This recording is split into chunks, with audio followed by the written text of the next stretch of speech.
So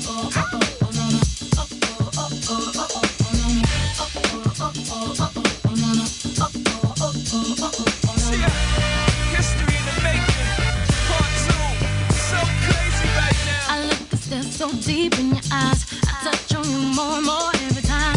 When you leave, I'm begging you not to go. Call your name 2-3 times in a row. Such a funny thing for me to try to explain. How I'm feeling and my pride is the one to blame.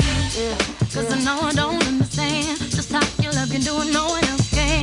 Got me looking so crazy right now. Your love's got me looking so crazy right now. Got me looking so crazy right now. It was on this day in 2003, 23 years ago, that the Queen Bee, Beyonce, released her debut solo studio album, the album called Dangerously in Love. That song right there with hubby Jay-Z, Crazy in Love, reached number one. The album, by the way, won 5 Grammy Awards and became tying the record? Yes. Alicia Keys, Norah Jones, Lauryn Hill, and then Beyonce ties the record with 5 Grammy Awards as most won by a woman at a single Grammys ceremony.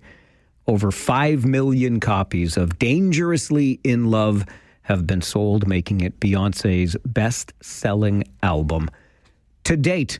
There you go. Little Crazy in Love to start our show on this Wednesday morning, the 24th of June. Good morning. Thank you for being here. Hope you're enjoying the sunshine. It's going to be a beautiful day for a Team Canada FIFA World Cup soccer match watch party, right?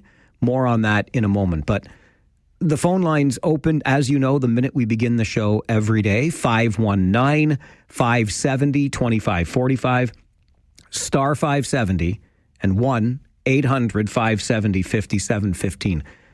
My phone started ringing immediately. I feel like I'm getting called to the principal's office. This is how it makes me feel. But just like going to the principal's office, sometimes you just have to suck it up and do it. So I'm going to answer the phone right away. Tony is with us. Good morning, Tony. Mike. Tony, am I in trouble for something? Like, you were quick. Yes, I didn't listen to the show yesterday. I was a little busy, but I heard a sound bite on the way home, and I thought it's official. I mean, I think Mike's officially lost his mind. Did I actually hear that you're going to cheer? Again, I say cheer for the team that shall not be named. Like, have you lost all sense of reality? What are you doing, Mike? Cheering for that team. Tony, listen, I appreciate you, and I think I have lost all, but not for just the reason that you mentioned. Listen, I am passionate about fundraising for cystic fibrosis research, and quite frankly, I can't turn down a dare. And I was at a golf event with the KW Accessibility on Monday night, and several people in the room that night said, "What's the matter? Last year you put on a jersey of that team. You won't do that this year?" And so I said, I took them up. Okay. What's that? The jersey's okay? Jersey okay, but yeah. Mike, well, Tony, here's the thing. We got to raise money for cystic fibrosis research, and let me tell you this too. It has to get to $200,000. The Farwell for Hire 50-50 jackpot. I think the fans of this team, that team that we still won't name, they're all talk. They're not going to get the jackpot that high. So don't worry about it. We'll still be cheering for the Leafs together next year. Oh, Mike, when I heard that, I almost drove off the road. I said, well, it's official. I think the man's lost his mind. The reason I think I lost my mind is because I announced this yesterday, and then I think Paul was his name, called and said, well, why don't you just make the Leafs the team that shall not be named next season? Never. Well, I opened my mouth right away. On me a lot, then. for a measly $10,000 more, I said I would do that too. So if the jackpot gets to 210, not only am I cheering for that team, but the Leafs will become the team that we cannot name on the show next season. Oh, my goodness, Mike. My goodness. You know what? We're going to have a talk with your parents, see if they can straighten it. All right, Tony. I appreciate your support, brother. Thanks for the good day. You too. Thanks for the call. I will just I want to make this clear, okay? Anything for cystic fibrosis research, and I do mean anything. This means so much to me. Today, coincidentally, this June the 24th, would have been my sister Luann's 57th birthday. She lost her battle, my gosh, you do that math now, 33 years ago. My goodness gracious, lost her battle with cystic fibrosis. She should still be here. I love her dearly. Today would have been her birthday. Just a coincidence, but I want better outcomes for families still living with cystic fibrosis today. I want it with every fiber of my being. I do this in honor and memory of my sisters. Anything to raise money for cystic fibrosis research. Hang in there with me, Tony. You know where my heart lies. And again, these fans of that team that shall not be named and will remain unnamed because the jackpot's just under 113,000 right now. They all talk. It's just a big smokescreen. We'll see what happens. 6 days left in the Farwell for Hire 50-50 raffle. And if you get tickets before this Friday at noon, you will be eligible for a $2,500 cash early bird prize from TLC Pet Food. That's a pretty good incentive. You want me to give up cheering for my team for a season? Well, that's a pretty good incentive for some. We'll see how it goes. Doug is also with us on the phone this morning. Good morning, Doug. Good morning, Mike. Oh, I got a question for you. Yep. How long has it been without butter tarts? Oh, I'm glad you asked that question. So it has been a week today, which means I have 23 days to go. And the Farwell for Hire event I was at last night had a beautiful tray of my favorite butter tarts from the Sweet and Savory Pie Company, and I couldn't eat one. Hefner Lexus Toyota said, in honor of our 65th anniversary in this community, we will donate $6,500 to Farwell for Hire if you can go 30 days without a butter tart. I'm getting the shakes, Dougie. I'm getting the shakes. But you're getting cranky yet? Anything? Did I just not say anything for this charity? Anything for CF research? Anything? Here we are. Thanks. Before I go, Mike, I want to say one thing. And it's something that I think needs to be said to remind people of just what kind of good they are doing by helping you out. And that goes back to the time when my first grandson was born. And he was premature. He had a lot of problems. One of which we noticed came up with cystic fibrosis, which scared the bejesus out of us, as you can imagine. But the meeting with the geneticist turned out that what they had done was identified the gene, so he was a carrier.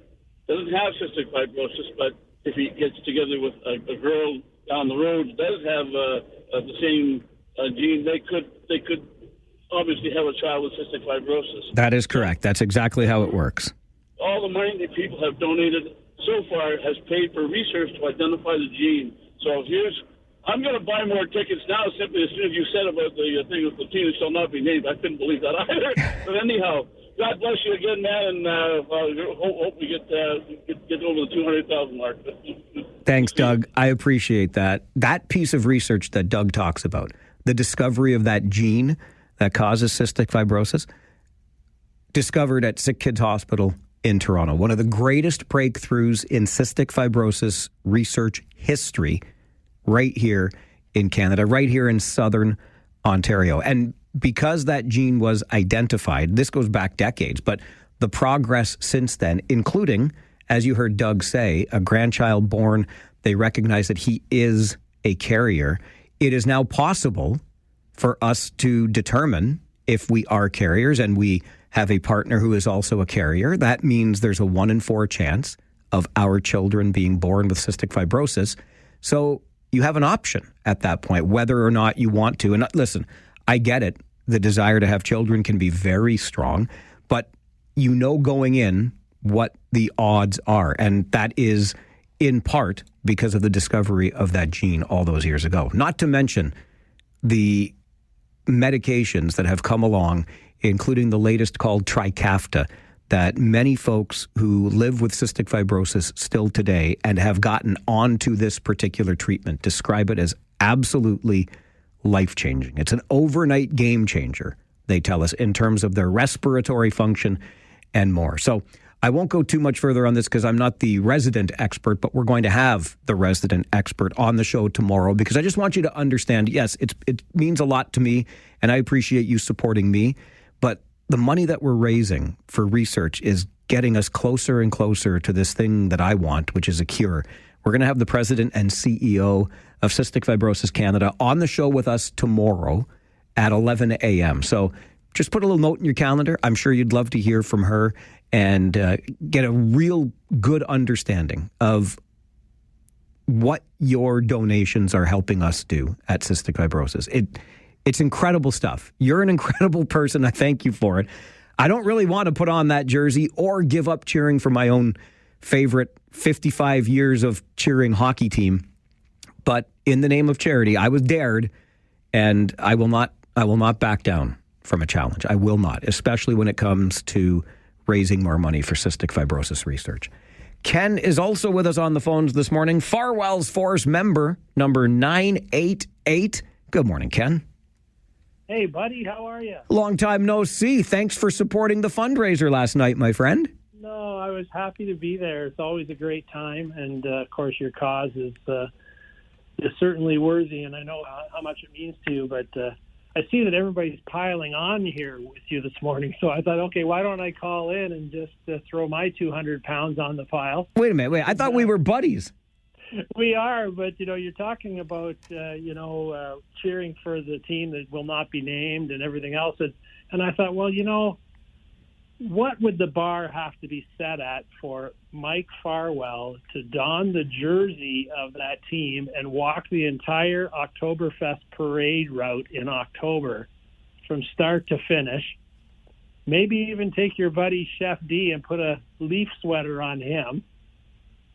Okay, hang on. Wait.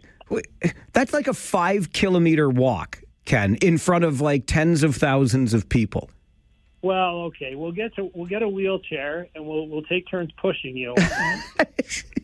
What am I, the village idiot? Then people can hurl insults and rotten tomatoes at me as I walk the parade route. I think the people of Kitchener-Waterloo would love to see you wearing that Rouge Blanc, whatever. Oh. All right. Come on, you could do it. Ken, listen.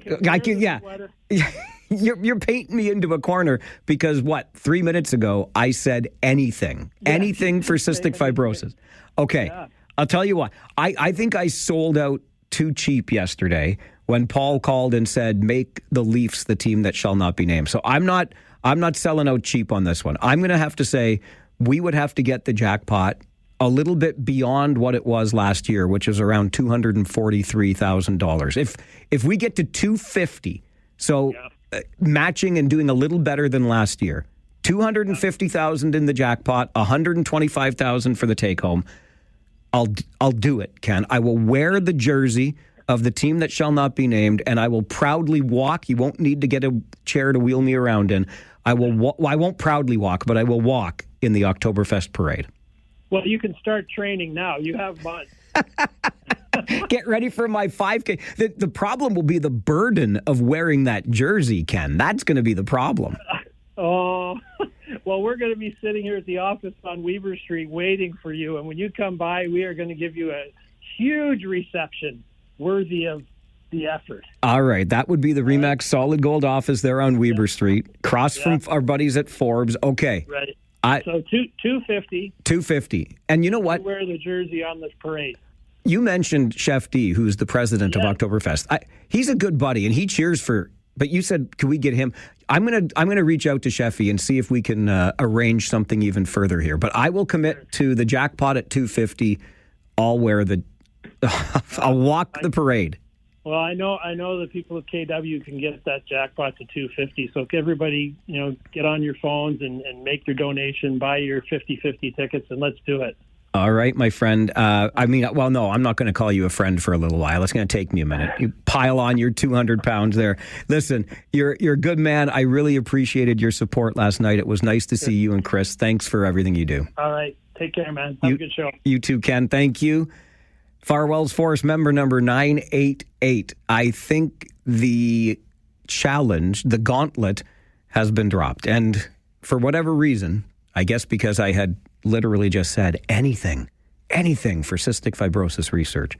So there you have it. We are at a point where I might end up at our most famous local parade, waltzing down Weber Street celebrating Oktoberfest and Thanksgiving with you while wearing the jersey of the team that shall not be named. And yes, of course, you have carte blanche. Yell at me what you want. Just remember there are kids around, okay? But I will do it if the Farwell for Hire 50-50 jackpot reaches $250,000. That would be just a little more than we did last year. We can do the same as last year with a little bit more, right? That also would mean a take-home prize of $125,000 for the winner of the 50-50. And it would mean $125,000 or more for cystic fibrosis research. That's how this works. I'm not one to shy away from a challenge. I thought Ken was a friend. I think differently now. However, that's what we're going to do. The jackpot currently, wait a minute, I'm going to write down what it said when I turned on my computer this morning. 112,755. I'm going to hit refresh right now. And 112,755. Okay, cf5050.ca. We're starting the day at 112,755 in the jackpot. Let's see how high it goes. Let's see if I can get Chef D, the president of Oktoberfest, involved in this in some way. But if the jackpot reaches 250, take-home prize of 125, I'll wear that jersey of the team that shall not be named while walking right down the middle of the street during our Oktoberfest Thanksgiving Day parade in October. You have my word on that. Challenge is now yours as well. Got to take a break. I'll come back with your Farwell Show 5, and Wendy, hang in there. We'll get to your call as well. This is the Mike Farwell Show on 570 News Radio and Rogers TV. Phone lines have been busy to start the show. Challenges are being issued as we try to raise as much money as we can for cystic fibrosis research. The Farwell for Hire campaign into its final week. It all wraps up next Tuesday, June the 30th. That is the day we will award the Farwell for Hire 50-50 raffle prize. The current jackpot, almost $113,000, which makes the take-home prize just under $56,500. You can get tickets anytime at cf5050.ca, and we'll get right back to the phone lines after we take care of some business this morning.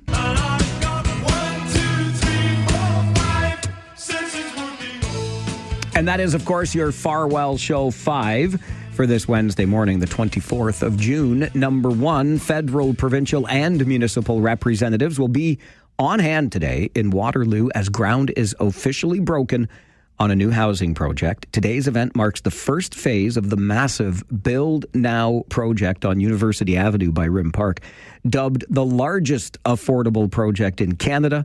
Affordable housing project, that is, in the country. Union Community Housing will assume responsibility for this first phase, which will provide 85 new affordable rental homes in the city of Waterloo. Number two, Woolwich Council has made the decision to discontinue the Elmira Sidewalk Snow Clearing Program.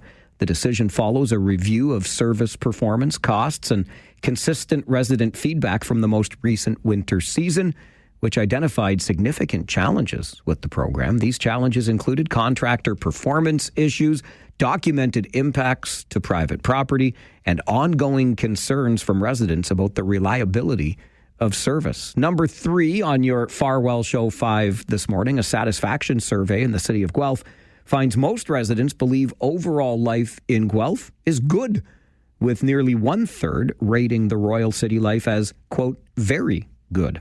The survey asked about issues including matters that need priority attention, perception of safety and value for municipal taxes. 8% identified the quality of life as, quote, poor. Number four, a 27-year-old man from Georgetown is facing charges after a crash on Highway 6 near Morriston. The crash last week snarled the highway for hours and caused a load of concrete to spill. OPP have charged the 27-year-old with careless driving. And number five, on your Farwell Show 5 this morning, Canada's men's soccer team will seek to secure first place in Group B at the World Cup and advance beyond the group stage with a result against Switzerland today. The two sides are tied atop the group with 4 points apiece heading into the group stage finale in Vancouver. But Canada holds the edge on goal differential. I know there are lots of places you could take in the game. Watch parties happening in Cambridge at the Gaslight District, in Kitchener at the Market. But we're going to have one in Waterloo as well. Our friends at the David Johnston Research and Tech Park in Waterloo are also having a watch party. Big screen, beer garden, food truck, and it's all in support of Farwell for Hire. So if you'd like to come out and help us raise a little bit more money for cystic fibrosis research in a fun and community building kind of way, why not consider joining us this afternoon at the Research and Tech Park in Waterloo for that big Canada-Switzerland soccer match. And that is your Farwell Show 5 for this Wednesday morning, the 24th of June. I just want to go back to that phone call earlier from Ken, Farwell's Force member number 988, where he sweetened the pot, if you will, increased the incentive in the Farwell for Hire 50-50 raffle. Will I walk the Oktoberfest parade while wearing a jersey of the team that shall not be named? Yes, I have decided on the spot. Catch me on the spur of the moment. I say I'll do anything for cystic fibrosis research fundraising. And if the jackpot in the Farwell for Hire 50-50 reaches $250,000, I will indeed do that, which is basically where we were last year, about 243 in the 50-50. I had mentioned, though, that I had seen Ken last night, and I appreciated his support for our campaign. This has turned into an annual event, what we had last night at Dominion Lending in Waterloo. Our good friends Allison Lopez and Ian Ingalls, who's part of that Remax Solid Gold team that Ken is also a part of on Weber Street in Kitchener. Great supporters of our campaign, have been for many years, and Allison organizes at her office on Herb Street in Waterloo a little dinner. Chef D was there preparing dinner for us. We got to enjoy food. We got to enjoy one another's company. And everybody that comes puts some money into a donation bin. And we went home with almost $5,000 last night. That is money that is going directly into cystic fibrosis research and helping families in our community today. It's a wonderful thing. The easiest fundraising I do, my job was to talk, and a lot of the talk was about the Memorial Cup. People had questions and wanted to hear some stories about that. But it was lovely. I get to spend the evening with my beloved as well, and didn't break a sweat, raising almost $5,000 last evening, thanks to our friends Ian and Allison and what they arranged on our behalf and in support of the Farwell for Hire fundraising campaign. I am deeply grateful, and we're going to continue. As I said, the watch party at the Research and Tech Park this afternoon. If you can't make that and want to come to another public event, the Scran and Dram in New Hamburg tomorrow night, we're doing music bingo. Tons of fun. Have a bite to eat. Do music bingo with us. That's going to be another fundraiser tomorrow evening at the Scran and Dram in New Hamburg, as we are into the final days of Farwell for Hire for this year. An update on the way from the 570 News Center. And then let's talk water in this region, particularly protecting those private wells in our rural communities. This is the Mike Farwell Show on 570 News Radio and Rogers TV.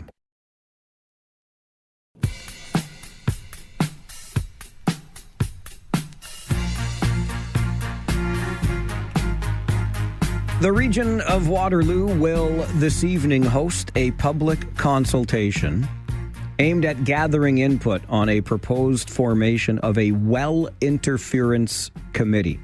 This well interference committee would support private well owners who experience water quality and water quantity issues in this day and age of water constraints here in the region. That is a virtual meeting that happens tonight between 6 and 8. Joining us this morning to talk more about it is Dr. Hugh Simpson, a former groundwater scientist and hydrogeologist with the region of Waterloo. Hugh, good morning.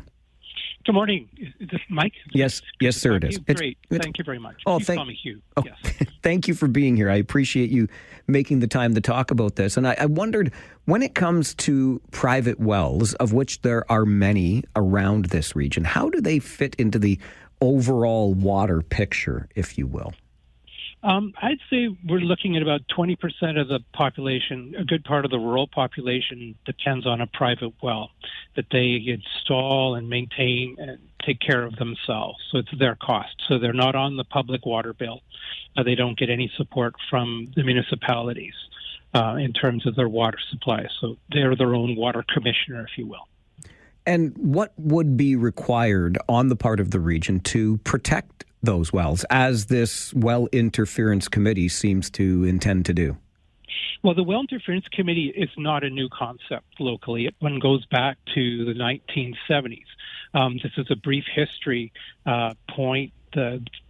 Before the region was incorporated, the city of Kitchener started to look for water supplies as it grew and looked out to Wilmot Township and put in some test wells.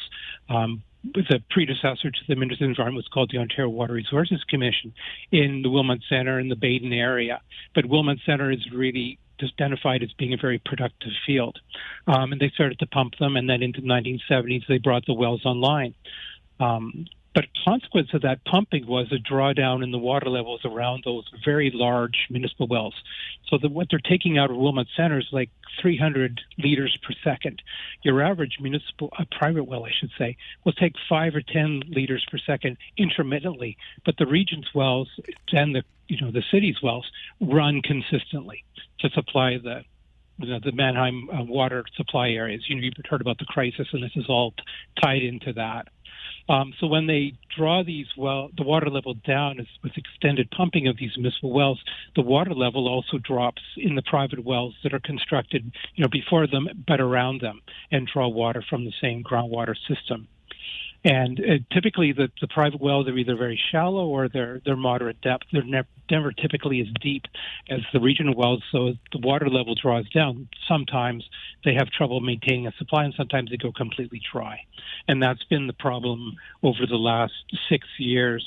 There's been the renewed pumping at a higher rate.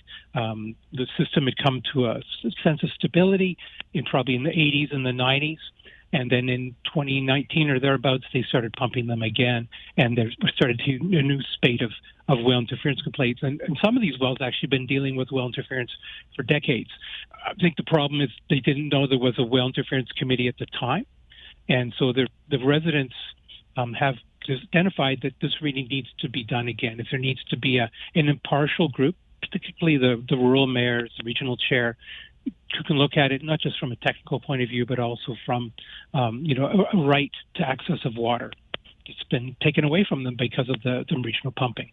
Yeah. Long-winded answer, but if that's enough, I hope that caught what you're wanting. It certainly did, and it's really informative because it gives us that sense of the impact on these private well owners. And we've heard some of these stories anecdotally through presentations at the region, et cetera, Hugh. And I just wonder, well interference committee or not, how do you adequately compensate these residents for the impact where they, their wells may well run dry in a day? Mm-hmm. Well, when I used to coordinate the well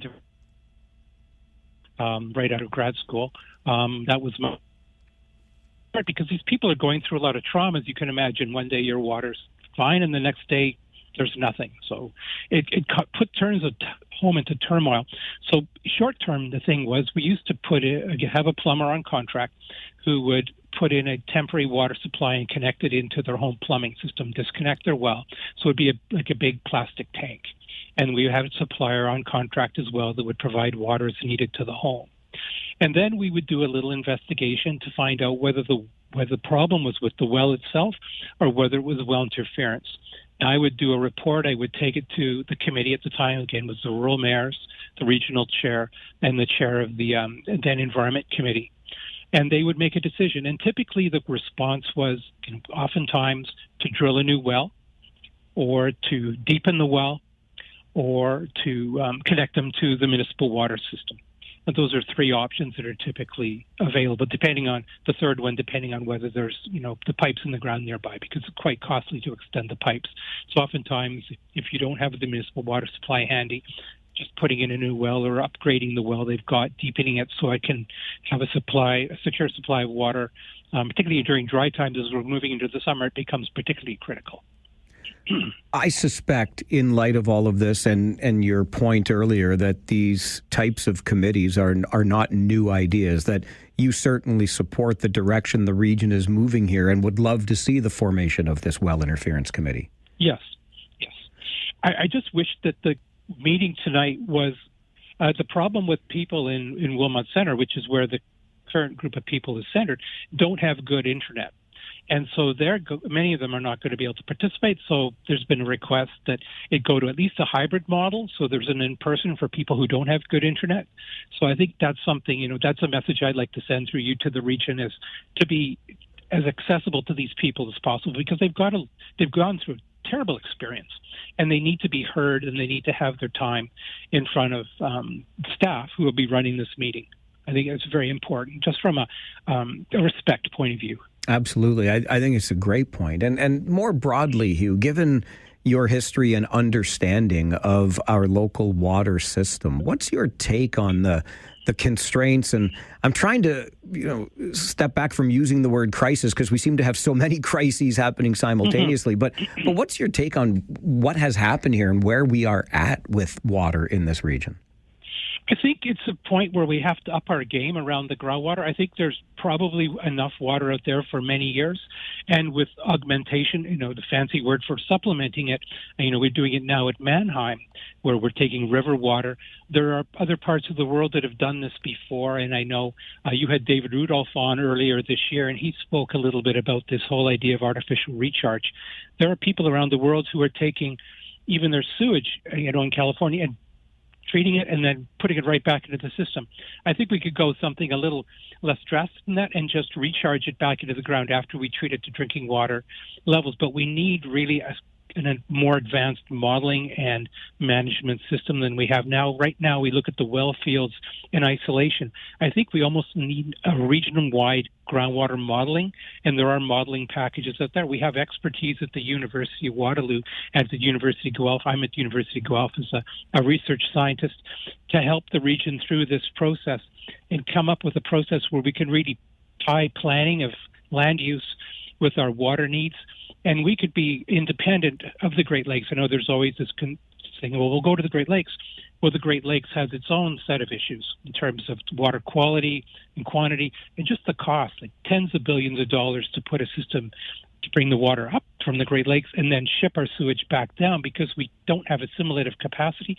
That is, our wastewater treatment plants can't put more into the local rivers after they've treated it. So we need to find a different approach. And I think we can do this and make ourselves more secure into the future, both from a food security and a national security point of view. And water has been one of our foundations for our success, I think, locally. And I think we need to build on that. And we've got a great resource here. It's a gift, really. It's renewable. We just need to manage it a little better. So you alluded there to something I had wanted to ask, and I think you've given the answer. We can, in your opinion, Hugh, manage this without the need for a pipeline.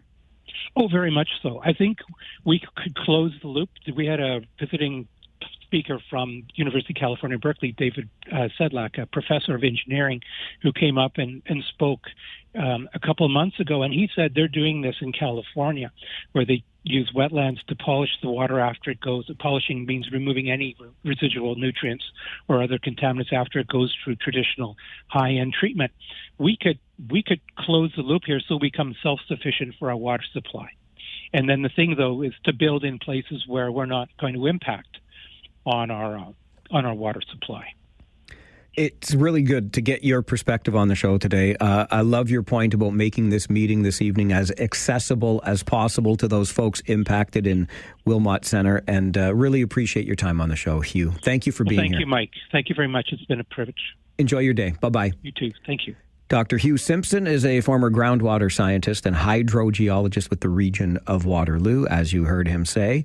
Now a researcher working out of the University of Guelph, joins us to talk about that meeting this evening. It will be a virtual meeting, so hopefully those most impacted in Wilmot Township can find a place where they have the best or most stable internet access to fully participate in this meeting tonight. But the meeting is all about the potential creation of a well interference Committee, which is the kind of committee that is nothing new.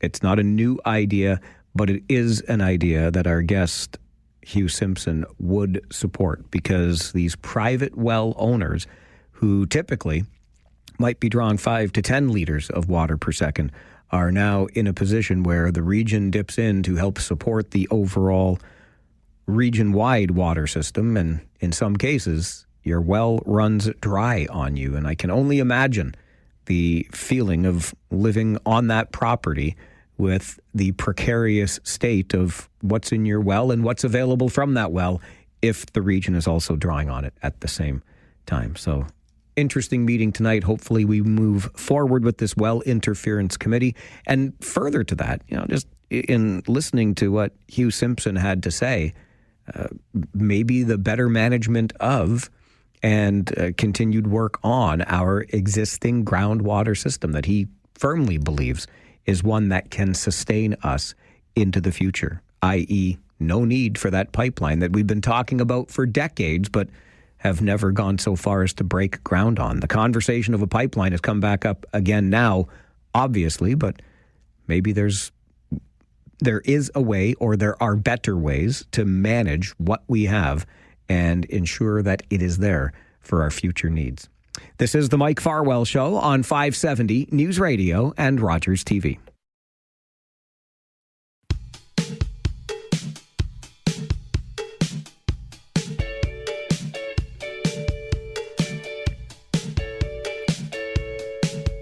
Well, if you were listening earlier this hour, you would have heard Ken, who I thought was a friend, phone into the show and say, listen, I heard yesterday that you had pledged to cheer next season for the team that shall not be named. I'm never giving up on my Kitchener Rangers. I'm not really giving up so much on my Toronto Maple Leafs.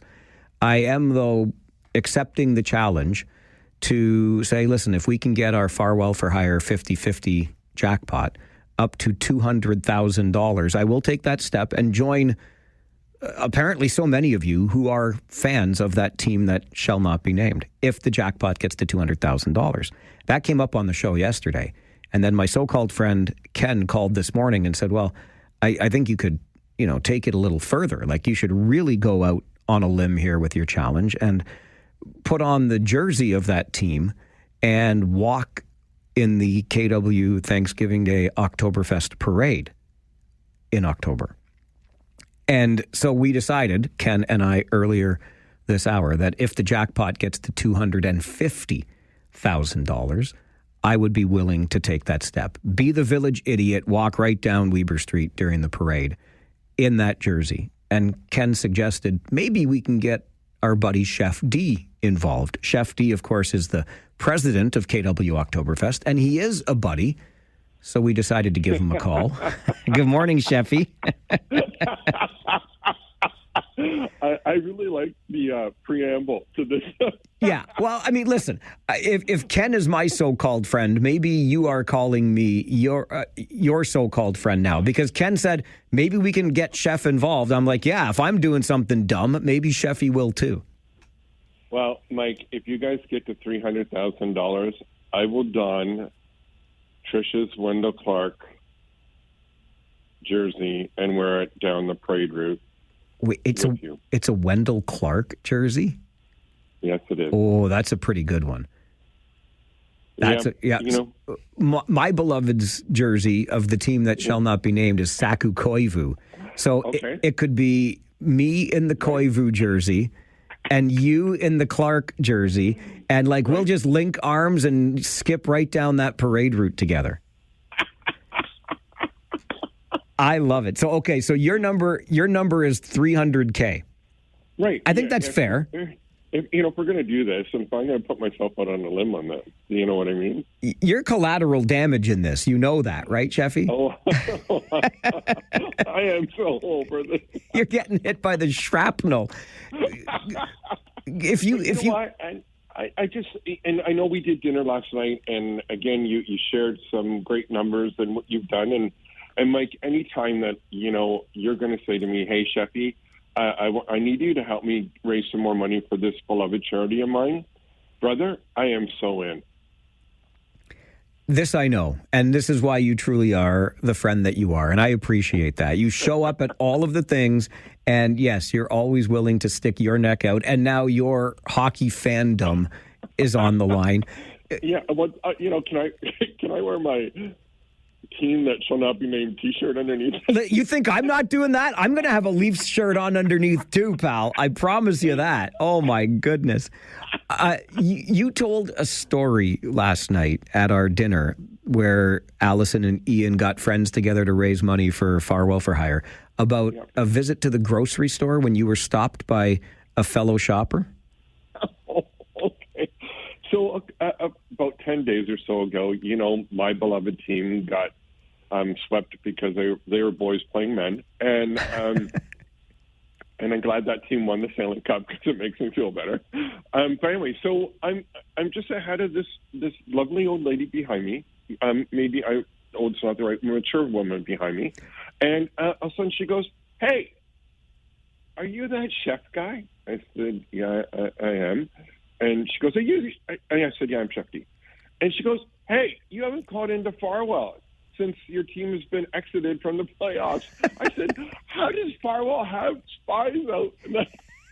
That's right. Farwell's force is keeping an eye on you, Sheffy, and an ear, right? Apparently. That was so funny. We laughed and laughed and laughed, so that was good.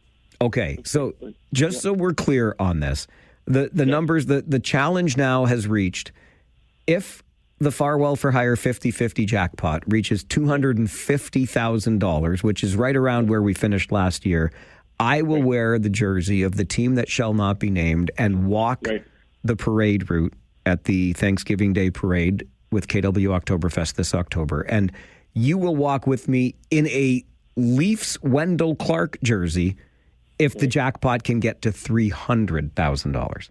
Right. And there's one caveat. Yes. That I get to actually name the team that shall not be named once on your show. You know what, Sheffy? If we reach that number, that will be allowed for all of next season. And I'll let you be the first. How's that? You can be the first one to do it. And you won't hang up on me? I promise, because that's the rule. If we get to 210,000, I have to make the Leafs the team that shall not be named. It's getting ridiculous, is what's. But yes, I will not hang up on you, and you can be the first to do that. Okay, Kitchener Marlowe. Everybody heard this. Get your wallets out. Sheffy, thanks for dinner last night. Thanks for joining me early this morning. My pleasure. You take care. Have a great day, my friend. You too, buddy. Bye-bye. Bye-bye. That is our friend Chef D. He is a passionate fan of the team that shall not be named. He has phoned into this show and tried to name that team, and I have hung up on him like the friend that I'm not. So there you go. Farwell for Hire 50-50 raffle. Current jackpot is up about $300 from where we started today. We're now over $113,000. Take-home prize more than $56,500. If the jackpot reaches $250,000, I walk the KW Oktoberfest Thanksgiving Day Parade in the jersey of the team that shall not be named. If it reaches $300,000, Chef D joins me, and he wears a Leafs jersey. That's the challenge that's out there. We're into our final 6 days. You also have an opportunity for $2,500 cash from TLC Pet Food. That's our early bird prize being offered on Friday. So get your tickets before Friday at noon. And then let's keep that jackpot growing. Next Tuesday is the grand prize draw. Tickets at cf5050.ca. This is the Mike Farwell Show. 570 News Radio and Rogers TV.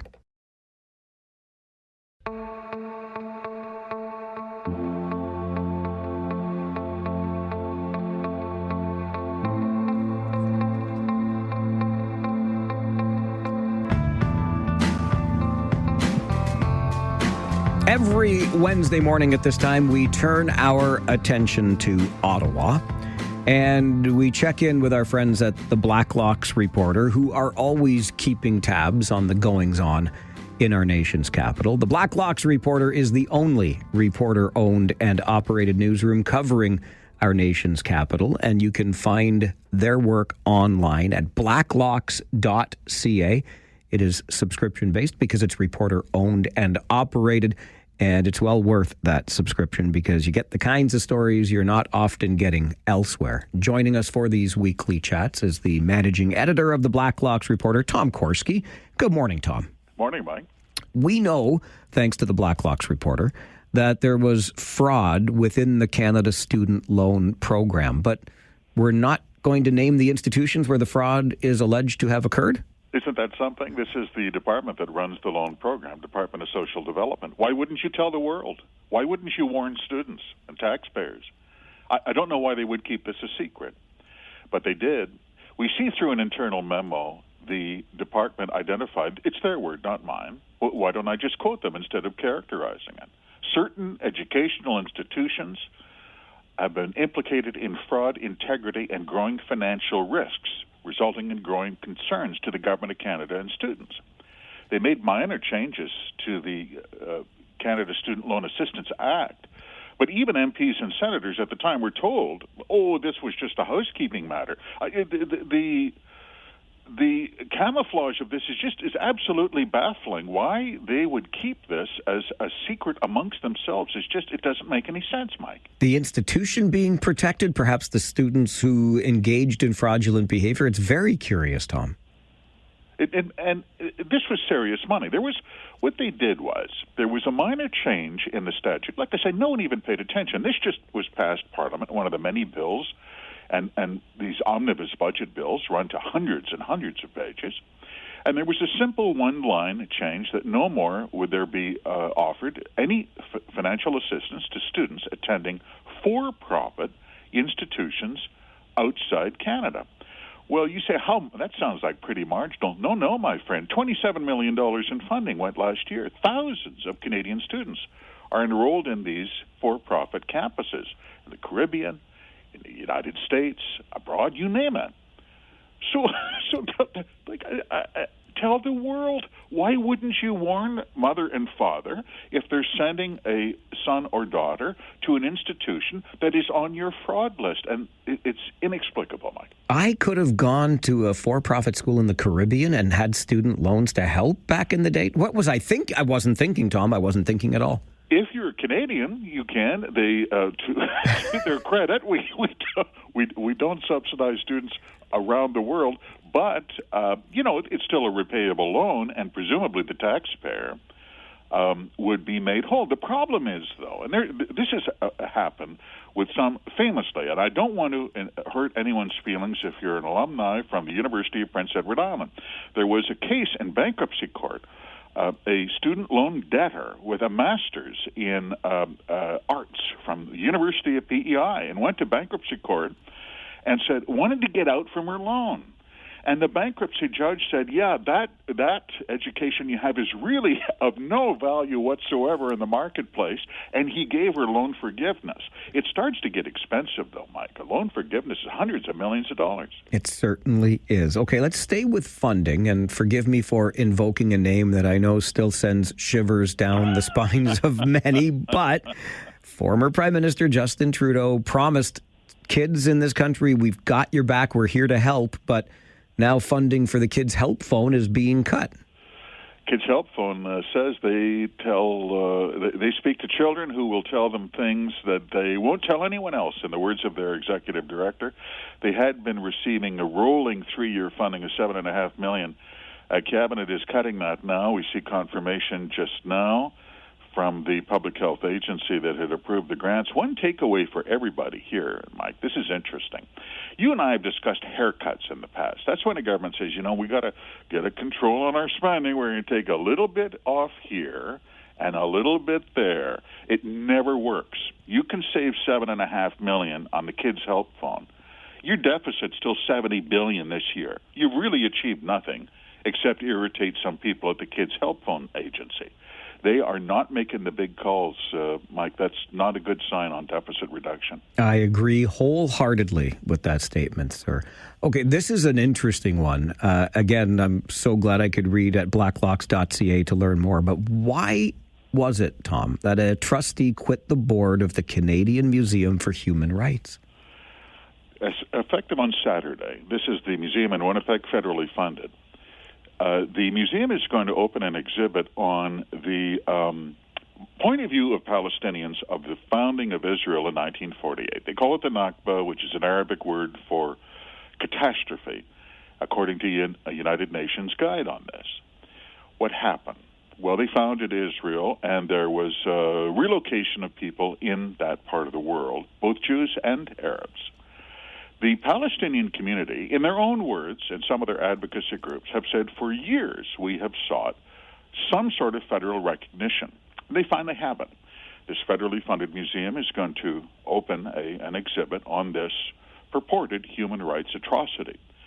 It prompted the rare resignation of a Liberal-appointed trustee to the museum. His name is Mark Berlin, to be a director general in the Department of Justice, resigned with a 3-page letter to the minister talking about anti-Zionist content at the Museum of Human Rights.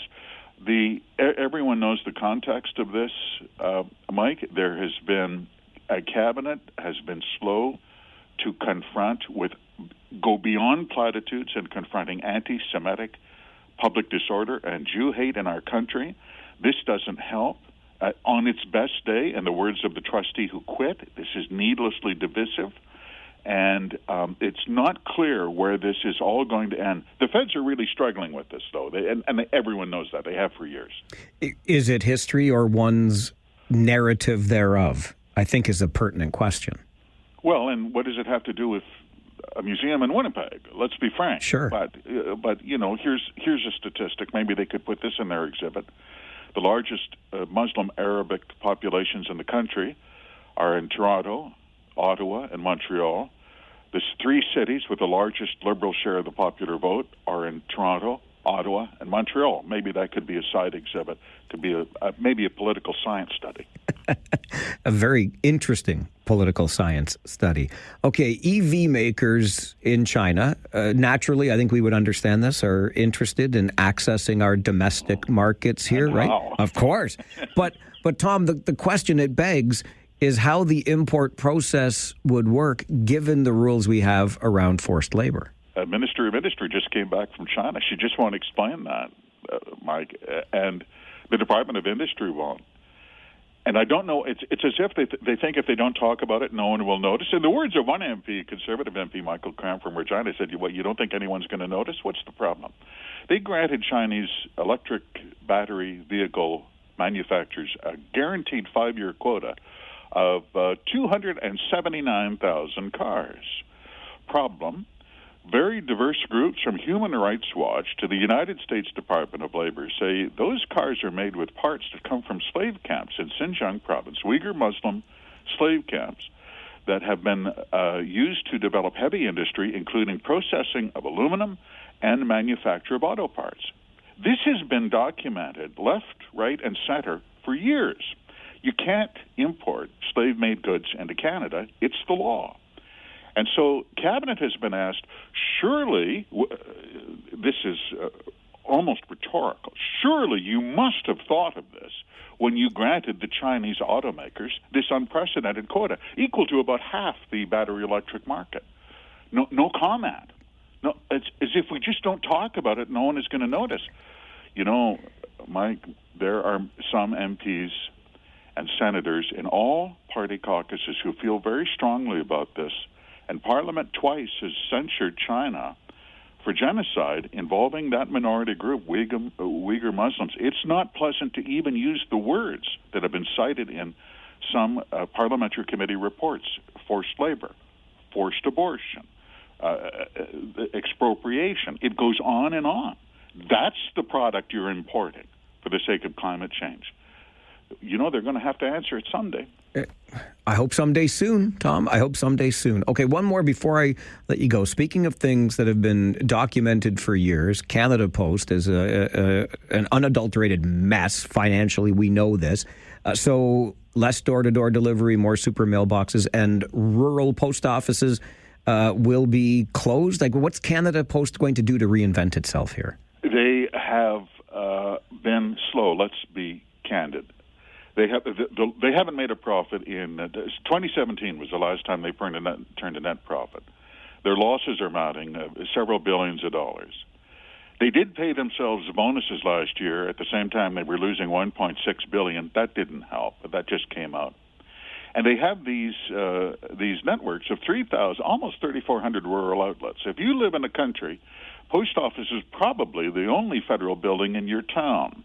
Some of those are going to close. That gets pretty hot. That's why Cabinet, way back in 94, that was a Liberal cabinet, imposed a moratorium on rural post office closures. That moratorium's gone now. Everybody wants to know who's getting the hit.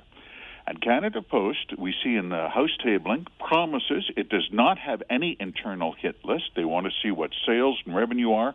There's going to be community questionnaires. They say they're taking it slow. But if you're one of the 3,400 rural outlets and it's about to close and you get to drive another 25 kilometers to get your bills, that's not a popular initiative, but that's where they are. That's where we are. As always, Tom, love the work that you do. Appreciate the time on the show. Thank you for being here. Thank you, Mike. Tom Korski, managing editor at the Blacklocks Reporter, Canada's only reporter-owned and operated newsroom covering our nation's capital. Tom joins us for these chats every Wednesday morning, just after our 10 a.m. news. Don't forget to find the Blacklocks Reporter online, blacklocks.ca. That's just a little sneak peek at the kind of coverage you get at blacklocks.ca and why we believe certainly it's worth that subscription that you pay.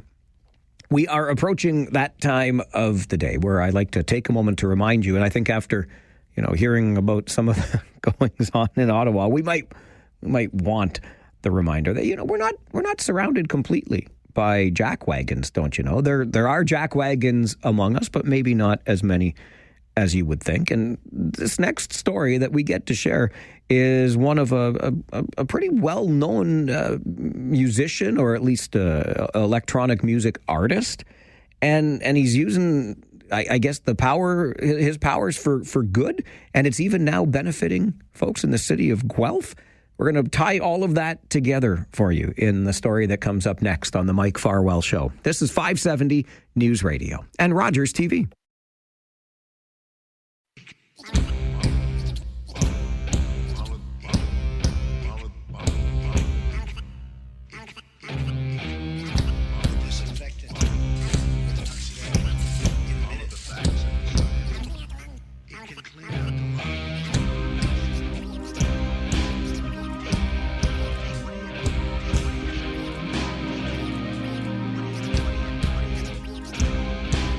Just a little look ahead on the show. In the next 30 minutes, another Basstoberfest. Preparations for it and registration is open. So that's underway. This is just a new event that's gaining a lot of momentum here in the region. Plus, the Ontario Summer Games are fast approaching. They're being hosted right here in the region of Waterloo, and the recruitment drive is underway for some volunteers just after 11, so a little more than 30 minutes from now, about 45 minutes from now after the 11 a.m. news. I'm going to bring a couple of Red Seal chefs into the studio.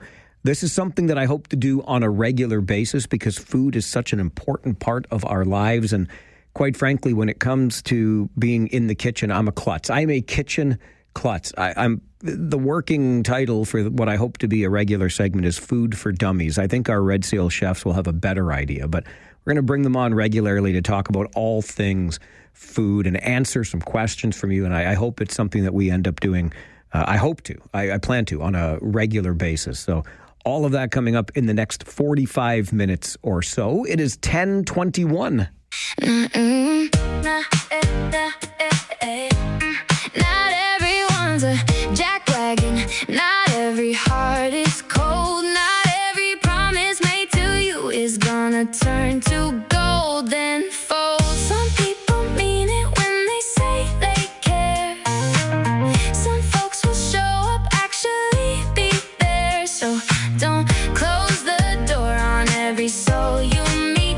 Not everyone's a jackwagon on this street. It is the time of the day that we like to give you the reminder of that very thing, that not everyone is a jackwagon. And in particular, this time around, a gentleman by the name of Joel Zimmerman. He lives in nearby Milton, don't you know? If traffic is moving okay on the 401, you can probably get from here to Milton in 35 minutes or so. But Joel Zimmerman of Milton is better known by another name. I am old enough to think that the name was Deadmau 5. I always thought it was Deadmau 5, but I guess that's the way Joel Zimmerman spells his name. Dead Mouse?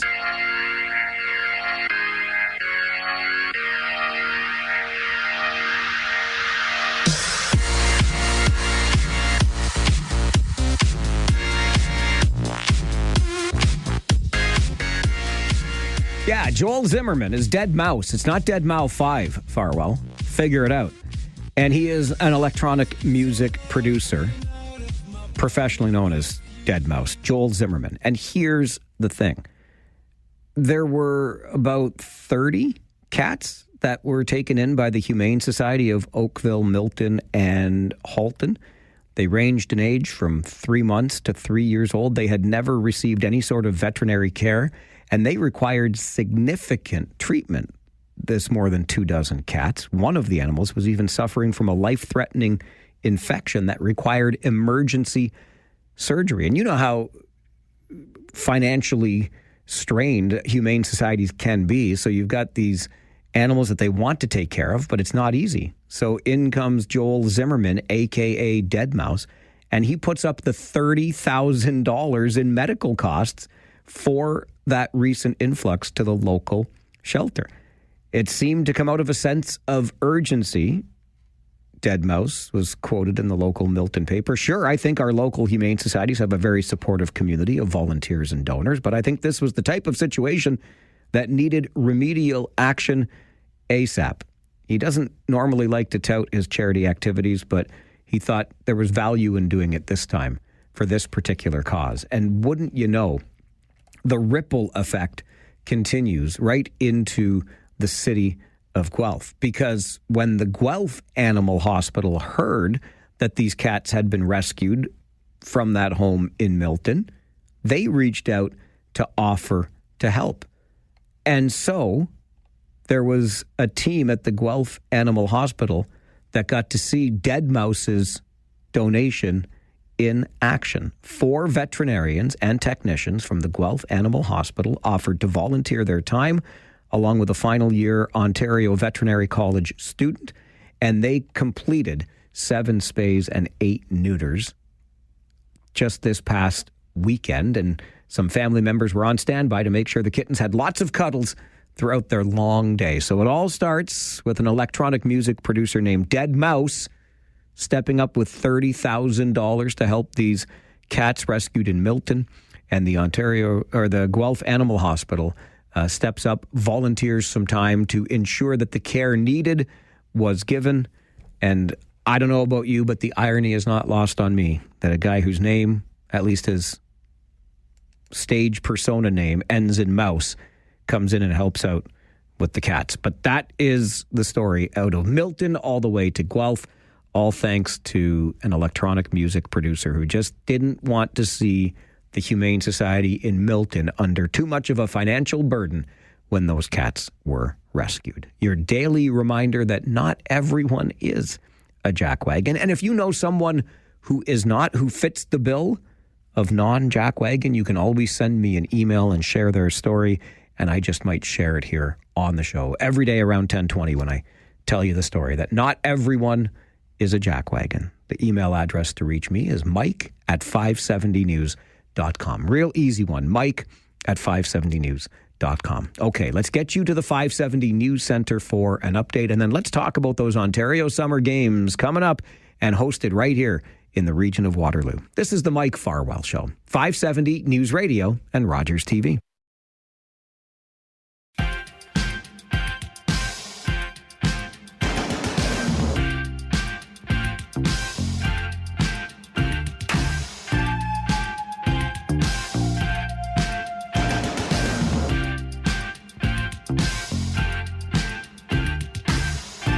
Just over a month away from the 2026 Ontario Summer Games. They run from July 30th through August the 2nd.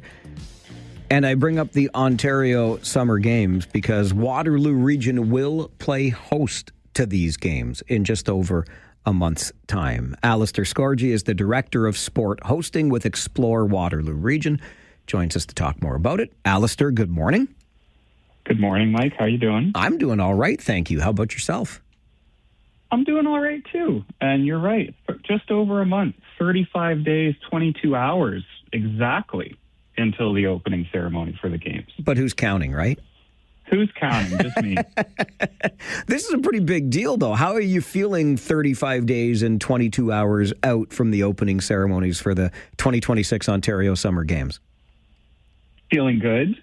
It's incredible that it feels like it has still managed to sneak up on everybody, even though we've been working on this for the better part of, in some cases, 2 years. And all of a sudden it's here and we're in the home stretch. So I think everyone's really excited. I mean, it's a tremendous amount of work that's gone into it. And I think for all the volunteers and the staff and the venues, we're all just at a point where we're ready for it to kick off and for competition to start. So home stretch, and just really excited to see all the athletes, all the sports and Waterloo Region front and center for the province at the end of July. You mentioned, Alistair, that in some cases, we're talking 2 years ago, the groundwork was beginning to be laid for this. And I think that speaks to how big a deal it really is for us as a region to be hosting these games. Can you kind of take us back as to how this all got started and what it means that our region is going to be front and center here? Yeah, I mean, we have hosted previously. The Summer Games have been to Kitchener-Waterloo back in 2002, and I think once again earlier in the 90s, maybe 92, 94, somewhere around there. But it's been a long time since we've had an event of this scope taking place in the community, and that's part of the reason why it's such a big undertaking, and you really need to have all the venues to deliver the sport. That's the first thing, and we were very quickly and comfortable with where we were at on that front. But then it's building the volunteers out, the staffing, and all the other things in between: meals, accommodations, transportation. We've got 4,200 participants. That's a lot of bodies every day that need to eat, sleep, compete. So yeah, it's a long process. We work really closely with the province and all of the provincial sport organizations over the last year, 2 years to do all the planning. And it's like running 23 tournaments all at the same time. So very complicated, but we've got an incredible group of people that have stepped up and volunteered, whether it's city staff, volunteers on committees, volunteers from our local sport clubs like minor baseball, minor soccer, and I just feel really good about the group we have. So long process. We're almost there, and once sport starts, it gets really easy. Yeah, right, because then things are underway, and it's, I guess, just managing the event itself.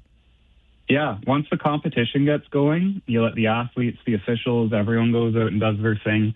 That's when it gets really easy, and it kind of quiets down. So this last month is the final hill for us to make sure everything's ready. And at the end of the day, we just want everyone to have a great experience, whether they're an athlete, a coach, an official, a parent. We want them to come to Waterloo Region, enjoy the community, enjoy the competition, and hopefully leave with a great experience at the end of it. What about for folks here in the region, Alistair, between July the 30th and August the 2nd? What opportunities does this present to us having the Ontario Summer Games here? Yeah, so, I mean, we're still in the final stages of pulling our team together. We need a tremendous amount of volunteers to deliver the games, especially once those sport competitions start. We have, as I mentioned, 23 sports taking place at 19 venues, as far north as Conestoga Lake for sailing, as far south as the Fountain Street Soccer Complex in Cambridge that just opened, which is hosting soccer and archery, and everything in between. So we have a steadily growing group of volunteers, but we can always use more. And that's for everything from scorekeeping and timekeeping to helping run the venues. We still need volunteers to help with the opening ceremony. when we bring everyone in and march every athlete and participant into the stadium, no different than the Olympics does it. So anyone that's interested in volunteering can visit waterlooregion2026.ca. That's where our volunteer portal is. We're also happy to have high school students. For anyone who's looking to grab those volunteer hours, our minimum age is 14. So if mom and dad, if you've got a student that's got some downtime July 30th to August 2nd and they want to have a great experience doing an incredible event, it's a great opportunity for younger athletes, students, and people in the community to be part of something that's probably not going to happen again for a while and hasn't happened in 20 years. So hopefully we get more volunteers in the home stretch here.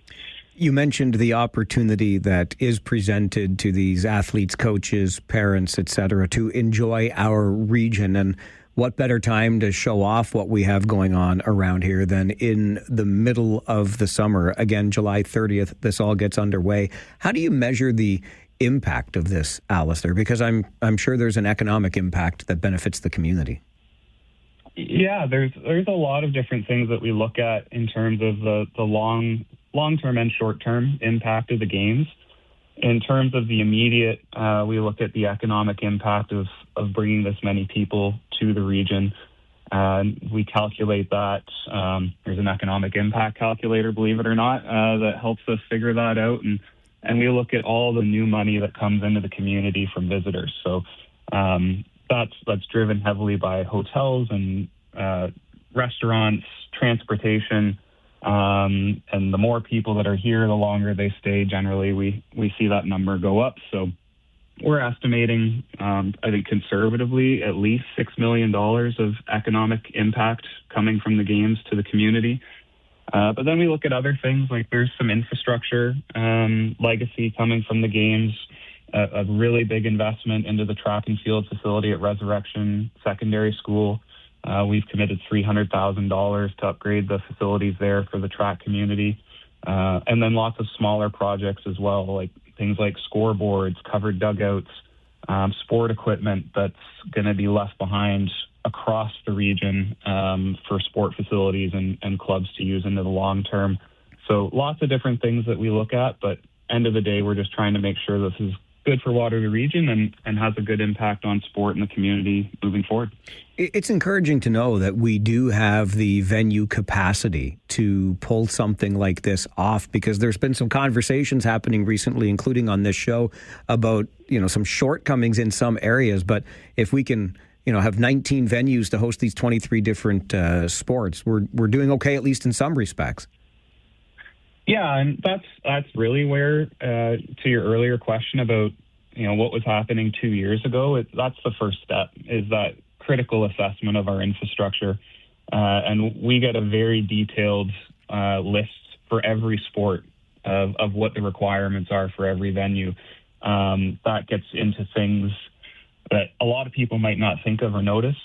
So good example would be a sport like table tennis that's on the program this year.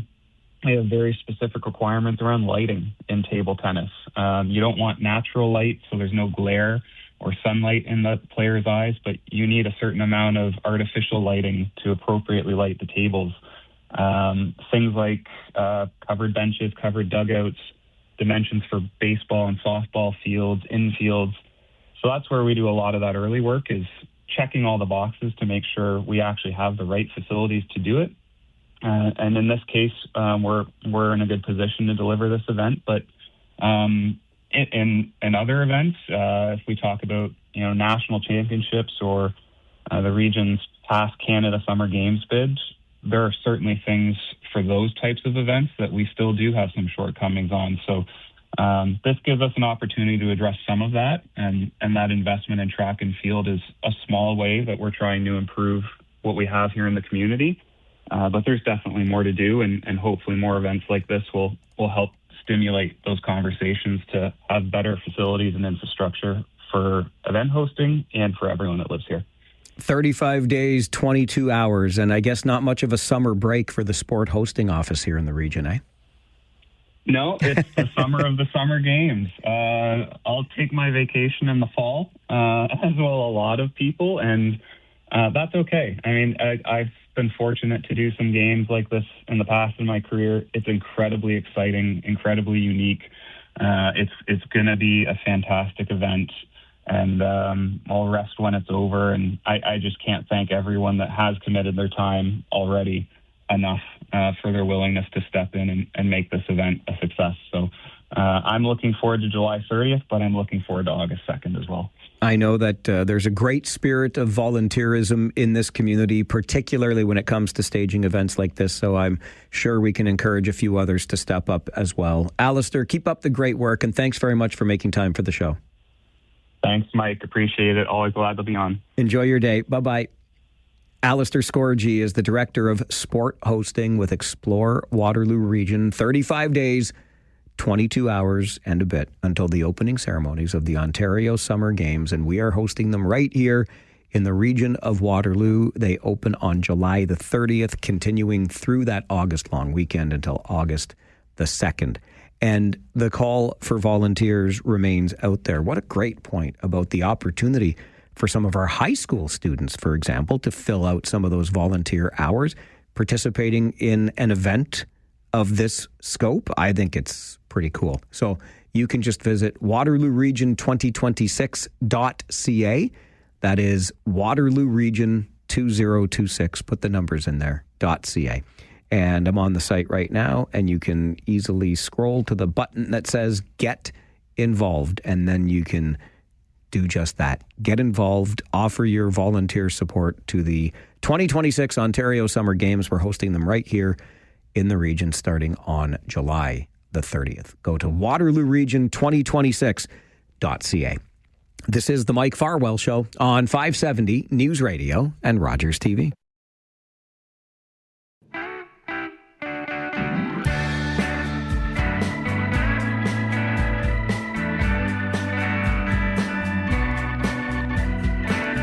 I'm just reminiscing a little bit here myself about our Germanic roots here in the region of Waterloo, the German clubs that have been a thriving part of our community for many, many years. And we were talking recently about Huberta's House out in Mannheim and some events they were holding there. It's not just at Oktoberfest time. These German clubs continue to operate and offer opportunities.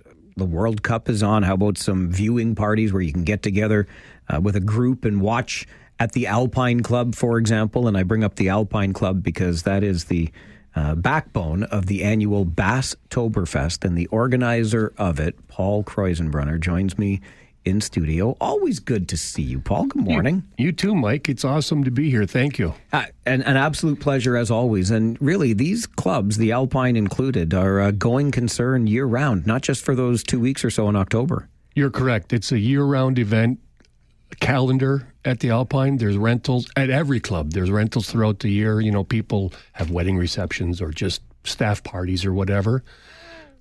The important thing is right now that we're talking about is what's happening on September the 12th. Absolutely. Now, where did you first conceive of this idea? Because I remember you and I talking, this is going to be your second now, Basstoberfest, but where did the idea come from? I was on the board at the Alpine Club as the VP, and I went to the Oktoberfest Incorporated general meeting. And there were so many speakers getting up to talk about all the Oktoberfest events that were going on in Kitchener-Waterloo. For example, Dogtoberfest and Kidtoberfest. And I've been in the local bass club, the KW Cambridge Bassmasters, since 1992.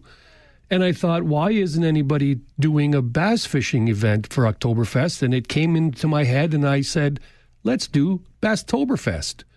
And that's how it came up. I approached the president of Oktoberfest, the executive director of Oktoberfest, Tracy. I gave her this idea. She goes, follow up, let me know, what can we do to help? And I got some people together, including our tournament director, Justin Novak, who unfortunately couldn't be here today, but we started hammering out this plan. Went back to Oktoberfest, went back to the Alpine Club. We went to all the German clubs and got their support right away. The plan started coming together. We did our first successful one last year in September, and it was such a good time and so much fun, we decided to do it again this year. So what does a bass fishing derby or a Basstoberfest look like? What happens? Well, if you go online to the website, alpineclub.ca/Basstoberfest, you'll pull up the welcome letter, and there's a QR code there, and it has all the information there that you need. What we do is it's a fun, community-based fishing tournament, and it runs from 9 a.m. till 2 p.m., fishing on the water. After the weigh-in is completed, and you bring your fish in to weigh a live, so you need a live well in the boat. After the event is over, everyone comes back to the Alpine Club, where we have a catered schnitzel dinner, live music. We hand out the awards for the people that placed in the tournament, first, second, third, a big fish prize, mystery prize. And then there's a raffle where all the donated prizes will be raffled off. So it's a full day. It's fun. It's exciting. You get to talk fishing with other people in the community. And we have support from all the sponsors around Southern Ontario. How big is that fishing community? You mentioned 30 plus years with the Bassmasters yourself. Right. It's huge.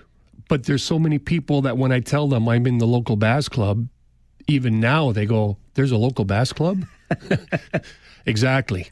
So people are interested, but it takes a certain type of person to actually join a fishing club and participate and be involved. A little bit of history. You know, when I joined the club, I was always involved right from the get-go. I was the secretary for years. I became the president of the local chapter for many years. And then I moved up, and actually someone approached me and said, you should run all of Ontario with our nation clubs. And I was the president of the Ontario Bass Nation, our local parent organization, from 2011 to 2017. I did it for 6 years. I was president of Ontario. And after 6 years, you know, I came back to the local, and I threw the local club as well the whole time. And now I was back with the local club as treasurer for 4 years and just gave it up last year. Basstoberfest is taking a lot of my time, and I don't want to do anything half done. I want to make sure it's all good. So I gave up the treasurer's job, and now I'm giving all my attention to Basstoberfest to make sure it's a successful event. Well, it was successful enough last year that we're coming back for year two. Saturday, September the 12th, it's going to be on Conestoga Lake. How can people get involved, Paul? As I said earlier, go to the Alpine Club website, alpineclub.ca/Basstoberfest. This form will come up where you can fill it in and email it to me. The Basstoberfest@gmail.com is the official email address. We are on Facebook. We do random updates. We try to do more as the season gets going a little bit more. And there's one thing that everyone has to understand. There's an entry fee to pay, but you get so much stuff for that entry fee. When you see this information, you actually get your money back in free stuff. In fact, one of the things that we wanted to do was to thank you for your support last year and now this year again, is we have a T-shirt for you, Mike, that was from last year. Thank you very much. To show our support. It's a Basstoberfest T-shirt. Every competitor gets one of those, included in their entry fee. They get their Alpine Club entry and dinner included. That's a $75 value right there for the two of you. And you get 3 raffle tickets for the prize table. That's all included. And the paybacks are based on a full field. So just for the sake of argument, if we do get our full field of 40 boats this year, it's $2,000 for first, $1,000 for second, and $500 for third. That's a nice payday for a couple of hours fishing.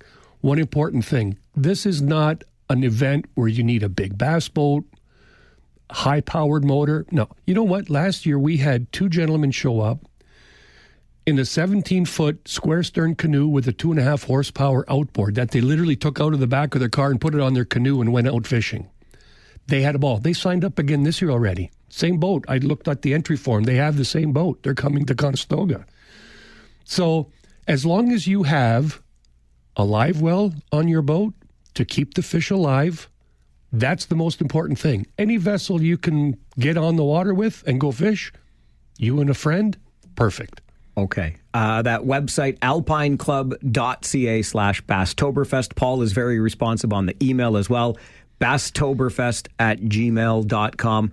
We're running late. Got to go. Paul, keep up the great work. Thanks for being here. Thanks for having us, Mike. Appreciate it. It's the Mike Farwell Show, 570 News Radio and Rogers TV.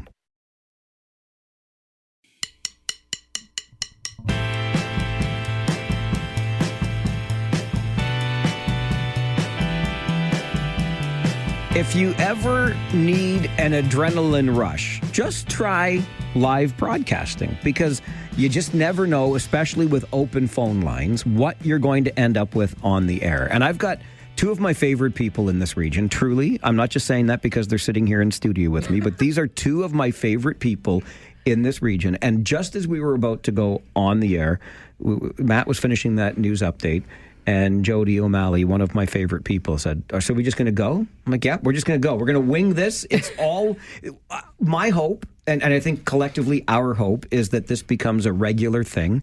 Let me get to the introductions. Jody O'Malley, who I already mentioned, and Kirsty Herbstreit. They are the Red Seal chefs at Culinary Studio. And we were on recently talking about your new podcast. Yep. And we thought, what if we did something on the regular? Because the food scene in this region is pretty cool. People, it's an integral part of life, of family, of community. So something food-like, and we're not exactly sure what that looks like or sounds like yet, but we're going to start. So there you go. Jody, good morning to you. Good morning. Kirsty, good morning. Hello, how are you? I'm great. How's it going so far? Well, I'm hungry, right? As like I always am. It's 11 o'clock, and I'm always like, oh man, I can't hold out till lunch. We're in the last week of school, and things are crazy. I did an amazing race in St. Jacobs this morning. No way. Yeah. And then amazing race here. On the way, we're like, what are we going to talk about?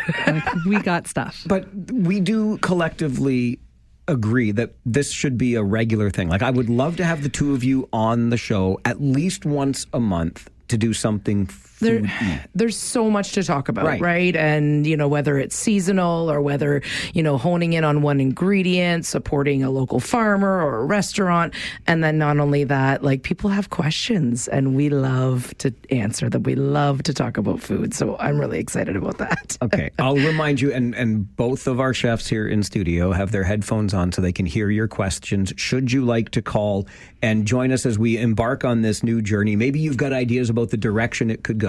519-570-2545, star 570, and 1-800-570-5715. I haven't even yet determined, Jody, what we should call this regular segment. So far, I've got kind of food for dummies on there, just because it kind of riffs on your podcast where, look, my beloved and I have done cooking classes with you, and you have seen the skills that I have in the kitchen, which are non-existent. So that's where I was kind of riffing on. But this is the sort of thing that could help people like me that are complete kitchen klutzes. Cooking is a life skill. And I think that over the years, when everyone's busy and everyone's working, we've lost that ability, or some people have, because some people find pure joy in it, and it's stress reliever. Like, that's how we kind of ended up in a stressful environment, because we found stress relief through cooking. So it's kind of an oxymoron there. But for everyone, it's a life skill that you have to learn, right? Like, when you go out to a restaurant, you're like, can I make this at home? Our answer is always yes. Yeah, we hope that through some of these classes that you and your beloved have taken, that you're feeling a little bit more confident in the kitchen. Or does she just take over? Kirsty, I still don't know where half the things in the kitchen are. You know what? Neither does my husband, and he lives. And he's a good cook in his own right. But this is really what I love, Jody. You nailed it. And for my beloved, cooking is stress relief. Every time she sees something on TV or we enjoy something in a restaurant, it's like, we have to make this, and she'll figure out a way, and she'll try a bunch of different things. For me, I want that. I really do. And I think it ties into what you were saying, Jody, about, food being a life skill, cooking being a life skill. But my excuse always is, we're so darn busy. But I'm sure you can help us find these things that are, not mass produced and overproduced, and we can create easy, simple meals without too much trouble. There's baby steps you can take. Right. So, we had a class last night, enchiladas, and my son, who's graduating today and entering the workforce, as he calls himself, a blue-collar worker, so he's going to have to eat a lot. He was like, I could eat these enchiladas every week. I'm like, great. I will teach you how to make them. And the first step won't be cooking the chicken. Get a rotisserie chicken. Baby if that's, steps, that's your baby step. So get a pre-made chicken. There's delicious ones out there. Lightly fry a tortilla. I have the enchilada sauce already ready. Key is making the sauce. A lot of times, if you can make a sauce and then you can dial back and convenience the other things, I think that's where you start. And then you'll be like, okay, this is now part of my dance steps, as we often call in the kitchen. Mm-hmm. And once you have the initial dance steps, you're willing to add, what would you call it? Like a foxtrot? I don't know. I was going to say. We're going to have your mamba in no time. Do a little Macarena right in the middle of it.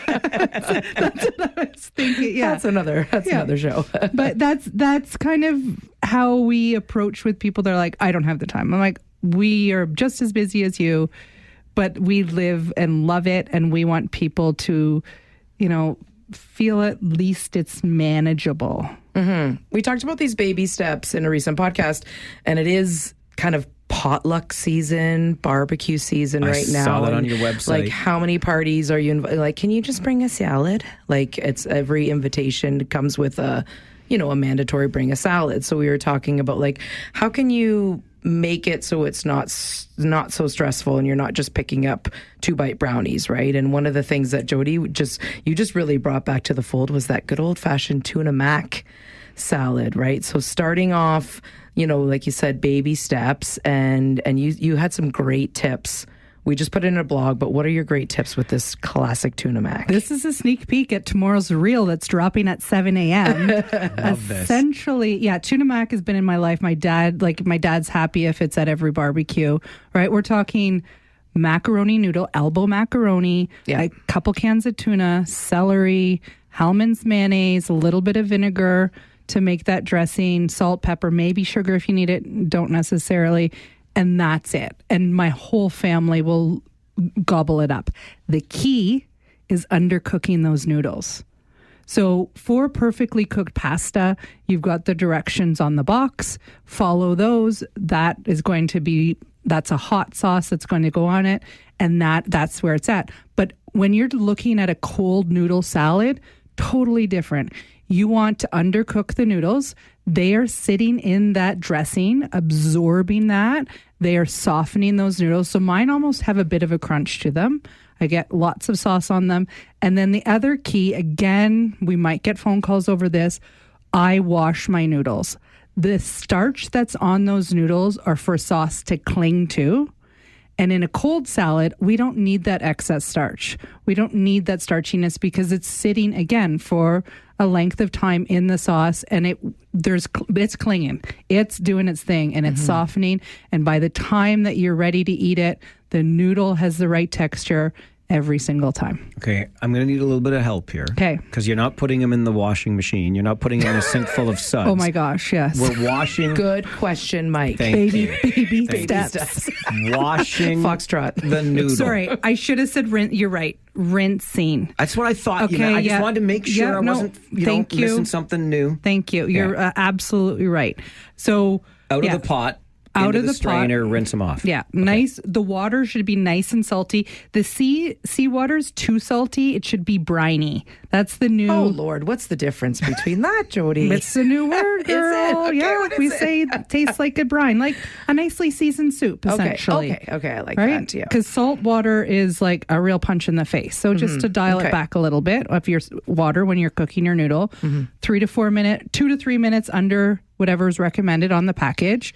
Then you put that in a strainer, and then I just run cold water over it, and then in with the tuna, the celery, and the dressing, and you're good to go. I absolutely love this. Did you talk about draining the tuna? Because No. I thought Okay. this was interesting, and I've actually never done this. And then you told me what you do. Well, yeah, because I learned from my mom, who's a great cook. And when you drain tuna, and we all do it, right? We take the tuna and we squeeze it. We act like it's one of those, at the gym, those vice grips that you're trying to strengthen yourself with, right? We squeeze that tuna till it's basically dust. There's nothing, no juice, nothing in there. But that's all flavor, right? It's water. It's like a nicely seasoned water. So why are we trying to get every little bit out and then add it back in? So just a gentle squeeze on that tuna can, right? We're not working on a grip strength there. We're working on a delicious flavored salad. So that's another key tip. I love it. Tuna used to be a staple in It still my is. diet. No, well, I don't do. My beloved doesn't love the fishes and the seafoods as much as I do. I see. But so we don't often do it. But it used to be like a key piece of my protein intake, and I would open the lid, the can, and I'd take it. And I would squish that sucker down. Oh, yeah. Like, come on, every drip of water comes out of there. There's like a feat of strength at the Festivus. Yes. So yeah. So now you don't need to do that, right? Can be a you little can find gentler that, with my tuna. Yeah, you can find that other. Can we talk about one thing that you just touched on, and people are noticing, or I'm noticing at least, proteins like in its glory days right now. I read an opinion piece several months ago that talked about this was the year that protein jumped the shark or some such thing. You're right. Protein is having a big moment, isn't it? And cottage cheese. So I remember, again, in the 80s, cottage cheese, I remember my mom eating it or putting it with some fruit on it. Cottage cheese and cantaloupe Yeah, was like a lunch. Yeah, it was. I'm like, no thanks to that. Can I have two of my least favorite things at once, please? Right. I hate cantaloupe, Mike. So do I. Muskmelon is the other name for it, and that's what it should be, because it is that. It's like musk. It's not delicious. But cottage cheese, you can't find it on the grocery shelf right now.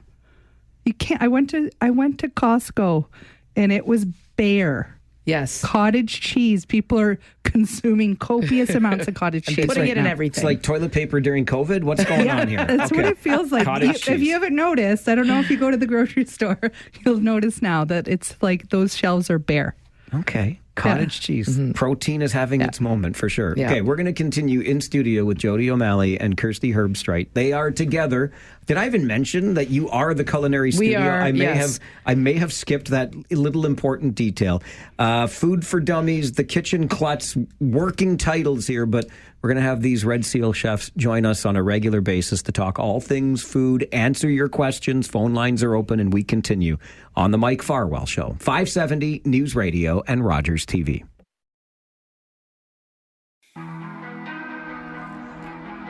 Well, wouldn't you know, I just went to the website, theculinarystudio.ca, and it pops up the info box right in front of me. Would you like weekly free recipes and cooking tips? Just join the fun and start cooking better.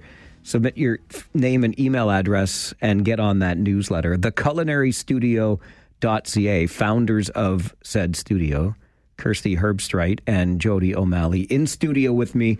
We hope to make this a regular segment on the show because food is such an important part of our lives. And let's go to the phones. You're ready to do this, right? Because you said we could take phone calls from people. And Tricia has joined us on the phone this morning. Good morning, Tricia. Hello, it's Trish Mumby. I figured it would. They know I'm one of their top problem children. I love that you're doing this, and you can probably hear me. I'm literally doing something that I know I shouldn't be doing in the kitchen, but I don't know the alternative. I want you to tell me what I should be doing with my real old-fashioned cast iron pan, not one of these fancy French ones. I know I'm not supposed to wash it with soap and water, but I have a bad habit of leaving it lying around, say, over the weekend. So today I'm completely grossed out by it, and I am scrubbing it. Oh, Lord, I can hear that. Is that metal? No, it's just my little plastic scrubby. Okay. But I know I shouldn't, but I don't know what else to do. And so we got I'll hang up now and listen. Thank you. Thanks, Trish. Okay, so what with those old ones, right? Because they rust. Like the newer ones have something on them, and you can use hot soapy water. It's a thing. But with the older ones, what I would use is salt as an abrasive. So that little plastic thing works so well, but you need to really get in there. So using an old towel or a towel paper towel even, and pouring salt liberally on it and just scrubbing that into it. Really? Yes. You know what? When I was camping with my cousin, her husband uses like these rocks, like you use stones to clean it. Like you really don't need soap, just an abrasive. So I like that. Yeah. Yeah. So just salt. Then you and you. But the cool thing about salt, if you don't have stones in your kitchen, go to your backyard. The cool thing about salt is that as it picks it up, it changes, goes from white, and it picks up all of those little bits. And so then you just wipe it out. You can do a hot soap, or not hot soapy water. That's for your can opener. But you can use hot water. And then just do it again if you need to. And then once it's good to go, then you just a light coat of oil on the bottom. No. I think you're missing a step. You need to dry it over the heat. Like we put once it's washed and even wiped out with just a paper towel, then we put it on the stove, get it nice and hot. It might even smoke a little bit, and when that smoke is gone, turn it off and just I'd say a quarter teaspoon of oil. And that keeps it from that rust. That's why we're better as a pair. You two, that's one of the things I love about you, having gone through some of the classes. You complement one another so well in terms of style, in terms of what you're bringing to the cooking class. And here we go again. The teamwork makes the dream work. We've been talking about food together for, I would say, almost 20 years. Yeah. Yeah. That's bananas. 95% of our conversations. Once in a while, we're like, "Okay, can we talk as a friend?" we have to do a other little conversations. Yeah, I do want to say thank you to Trish Mumby for calling in. Thrilled. We met her and she's like, "I don't cook. I don't think that I'm your client. I don't think." And when she took the first class, she signed up for it. Pad Thai. Yeah. We know. we're gonna do a revisit with her.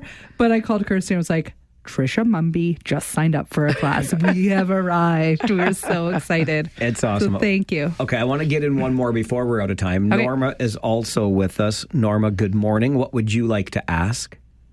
Hi, good morning. My question isn't so much about food, but about kitchen tools. Okay. I asked my husband for what I call a spatula, and by that I mean a rubber item that you would scrape a bowl out with. Mm-hmm. He gets me what I call a flipper that you would flip eggs with. What do you guys call those two tools? So, Norma, I love that we are counselors as well, marriage counselors. This isn't our first time. I would just like to point out, you're both right. Those are both spatulas, aren't they? No. What? Growing up, I would have called the rubber spatula that Norma is talking about is often called a rubber scraper, and you could be wrong, Kirst. I've never called it a scraper. No. Rubber scraper, no. Yeah, I'm with Norma. The rubber spatula is for scraping out a bowl. Yes. In the restaurant industry, we would hold one up, Mike, and we would show our young apprentices. We're like, "This is your paycheck. If you don't use a spatula to scrape out every last bit of sauce or that's your 10%, right?" Interesting. But yeah, and then what's the other thing? To flip burgers, to flip fish. There's even something called a fishula. With the root word spatula. So I'm sorry, I don't know if we can. So they're both. They're both right. Yeah, I think they're both right. It's a different kind of spatula. A flipper isn't the technical term. No, it's a turner. It's called a food turner, actually. Food turner. It is. That's coming right back in the back of my brain from chef school. It would be called husband gave her a food turner when she wanted a spatula. Should they differentiate rubber spatula? Maybe. I feel like they could just decide together how they both can be right, and in their kitchen they can. Yeah, I don't know. Thanks for that counseling. You could Jody. call it a cantaloupe if you want to, as long as Norma knows, hubby of Norma, what you're asking for. I remember the spatula as a child when Mom was cleaning all the icing from a cake, and I got to lick off the spatula. Favorite things ever. Yes. Quickly, we're down to about 60 seconds, but you mentioned how for years, 20 plus years, all you ever do is talk to one another about food. Mm-hmm. Did you ever imagine that your backgrounds as chefs would lead you to the things that you are doing today? Podcasting, you're coming on this radio show monthly, I promise you. But what a journey it's been. We just keep saying yes to things. We love what we do. We love sharing. We love having these questions. And no, I did not think that this is where we would be, starting in a professional kitchen. We both have degrees at university before we even became chefs. So, yeah. So you can ask me your history questions too. No, I had Mr. Hutter for that. I think I got all of them answered. But okay, so are we good? We'll do this on a regular basis. We'll figure out a good time. Get you on good. at least once a month. We would love it. Okay. And Kirsty, the website, theculinarystudio.ca, because we were talking about like things to bring to potlucks, summer salads. You know what? Every week we put out a newsletter. Even last week I put one out with a big spelling mistake and we all got a big... So it really is from us. Like it's not AI. Like it really is recipes that we use, that we make, that we've tested, that we will send to you on a weekly. Just sign up for our newsletter. Culinarystudio.ca or listen to Chef Over Your Shoulder, our podcast. We talk all about potlucks. That recipe was for crap salad, if I'm not mistaken. Did you see that? It meant crab, but that's okay. Jody O'Malley, Kirsty Herbstreit, theculinarystudio.ca. Thanks for being here. Looking forward to the next time. Thank you so much. Mike. It's the Mike Farwell Show, 570 News Radio and Rogers TV.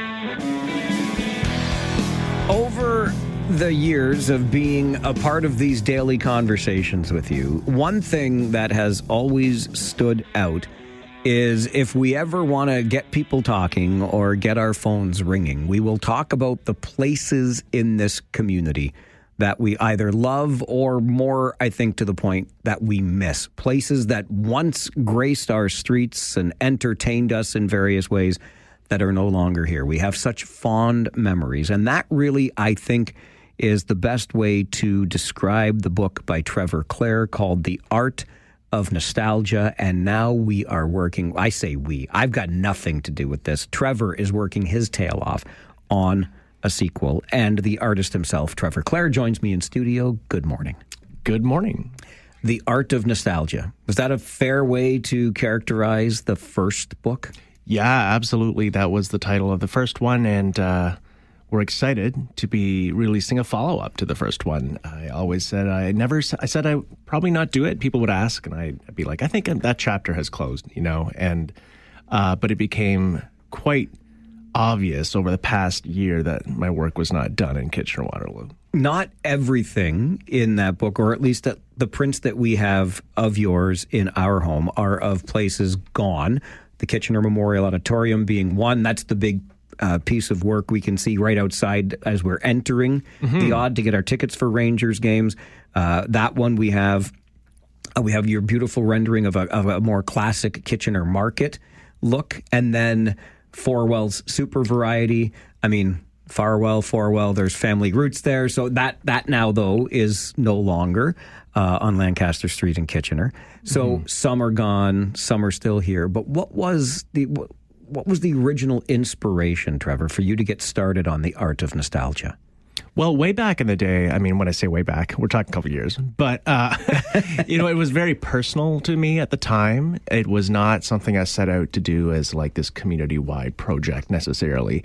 It grew into that quite organically, which I'm very grateful for. But at the time, I was doing it for myself. I was literally doing Farwell's because I lived around the corner in Guelph Street.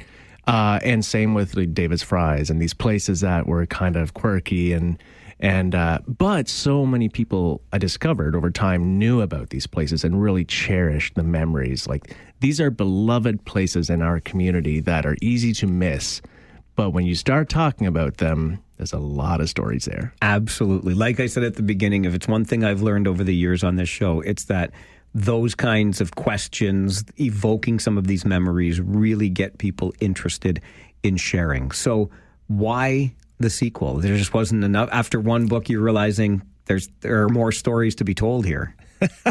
Yes, no shortage of stories. I mean, I do a lot of markets and festivals, right? Yeah. So especially leading up to Christmas, I try to get out in the community more and really integrate myself into what's happening. And people come up to me a lot and want to share their stories and talk about the memories that these places evoke. And I just keep feeling like I just kept hearing about other places that were meaningful to people. And I felt like as I was doing more commissions for places, because the first book kind of led to more work being done in the community. So I found myself capturing places I hadn't really thought about before that I discovered were really meaningful to people. And as people come up to me and share their stories, they could be really funny, or they could just be very emotional and sometimes even tragic. You know, it can be everything.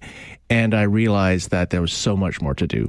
And it became, you know, these things just kind of reveal themselves to me over time. And eventually, it may have been like a late night revelation. I don't know. But I was like, okay, we're doing a second book. And so here we are with 25 new locations. Yeah. Do you have a story or a painting that really stands out to you from that first book for whatever the first reason? book? Yeah. There's some that are personal, but I think the one that I was the most... that surprised me the most probably was the Schneider sign. And looking back, I don't know why that surprised me.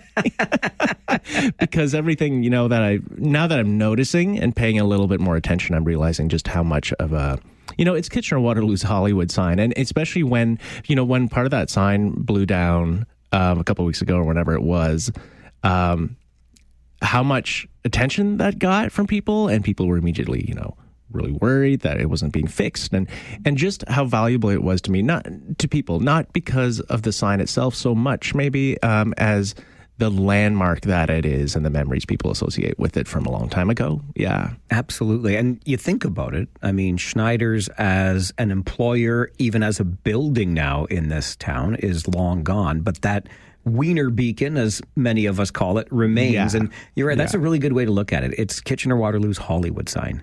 It is, yeah. And I never was my intention to kind of become like the person who represents that in any way. And then the day that the sign started falling apart, I got a call from a local station and wondering what my thoughts were.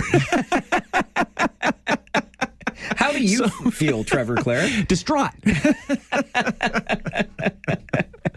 But so it's funny. One thing will lead to another. And you just never know. That's what keeps it exciting. Yeah. How often do you catch yourself walking into the Kitchener Memorial Auditorium on either side of those doors that lead into the area where the ticket window is? You've got the KW Titans on one side. You've got the auditorium for a hockey game on the other side. How often do you catch yourself just, hey, that's my artwork there? Yeah.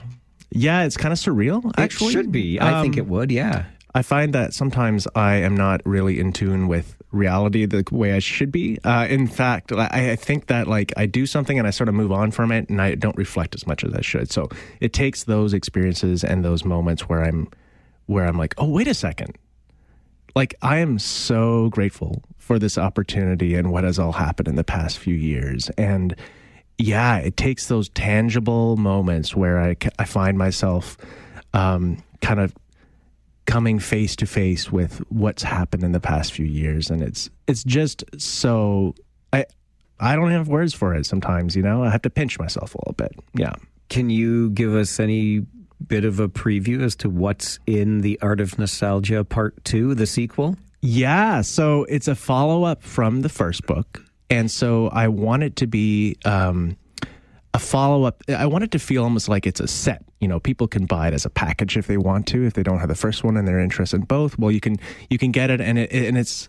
I want the second book to be different enough that it's set apart from the first book, but to also align with the first book. So it'll be a little different as far as the visuals on the cover, but still, you know, tie in enough from a branding perspective that it's a one package. It's going to be a lot of similar spots to the first book. I would say some of them are hidden gems, some of them are landmarks, some of them are a little bit more historical this time as well.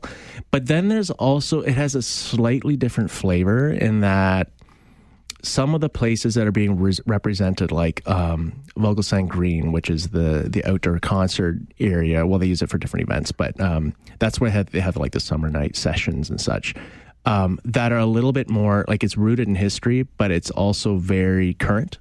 So people might have nostalgic memories associated to it from 1 year ago. It wouldn't have to be like 20 years ago necessarily. And so in that way, I think it might be a little bit more community oriented as well. And where do we gather and share memories that may not even be from 30 years ago necessarily. So it's a bit of everything, but very community focused. Yeah. Vogelsang Green is one of my favorite examples of a small urban park. Like, I love what the city of Kitchener did on that street corner there at Duke and Queen.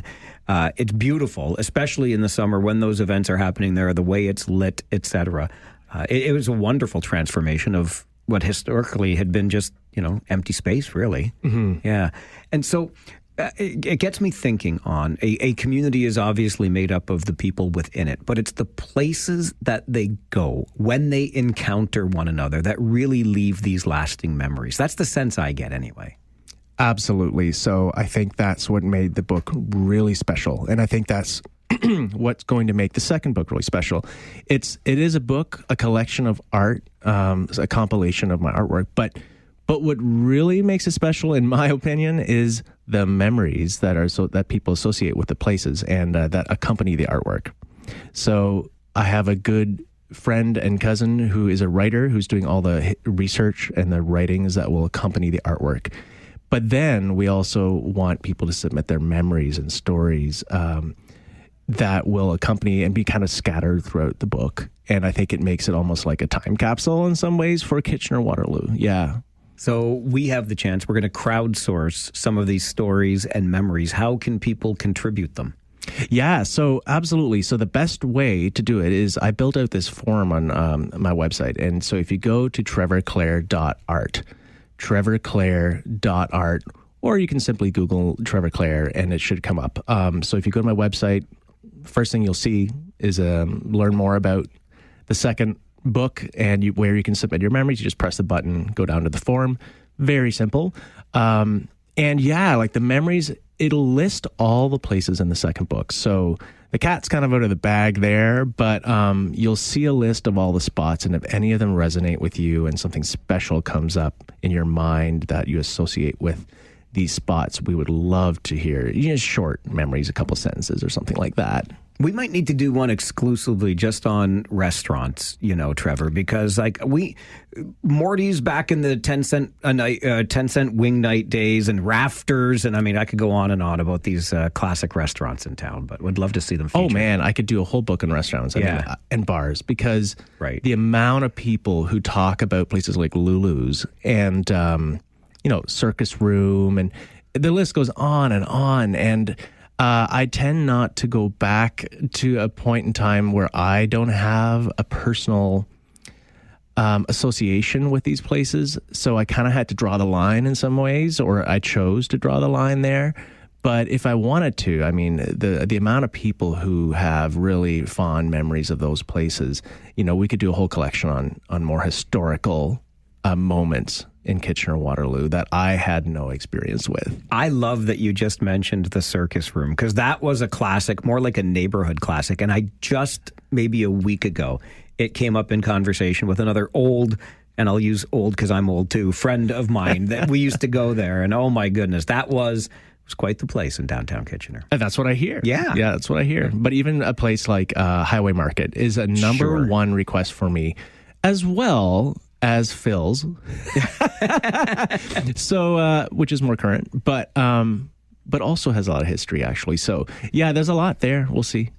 You never know. That's the creative process. But right now, it's a brand new Kitchener-Waterloo book, the next chapter of The Art of Nostalgia. TrevorClaire.art. Claire is CLARE. TrevorClaire.art. And you can submit your memories right there on the landing page that comes up. When are we going to be able to get our hands on that book? Can I put you under pressure for that? Oh, absolutely. So the firm deadline is November 4th. And we're throwing a release party at the Walper Hotel. Great spot. Perfect. Yeah. Perfect location for something like this. Well, and they were in the first book, and that is one of the top, my top sellers right now. It's like this landmark visual downtown Kitchener. It encapsulates like Canadian weather and everything that has to do with Kitchener-Waterloo. So there's a lot of history there. I've got a lot of support from them, and the stars aligned, and they are hosting it there. So we are using their beautiful space, and it's going to be a memorable night, and a lot of the work will be on display, and we're still kind of figuring out the logistics of all that. But November 4th, release party, first time you can get your hands on one, although I will be taking pre-orders leading up to that as well. You mentioned that painting of the Walper being one of your best sellers, and it just reminds me that folks will find you, Trevor, in all kinds of places with a booth set up. We ran into you at Chris Kindle, of all places, last holiday season, and bought some more prints because that's what we do. We love the work that you have. But where will folks be able to see you out and about? Well, that's what's really exciting this year. So I love Chris Kindle, by the way. Like that is to me, probably like the epitome of what I do, sort of. Like, that is my crowd. The people that come there are the people that really resonate.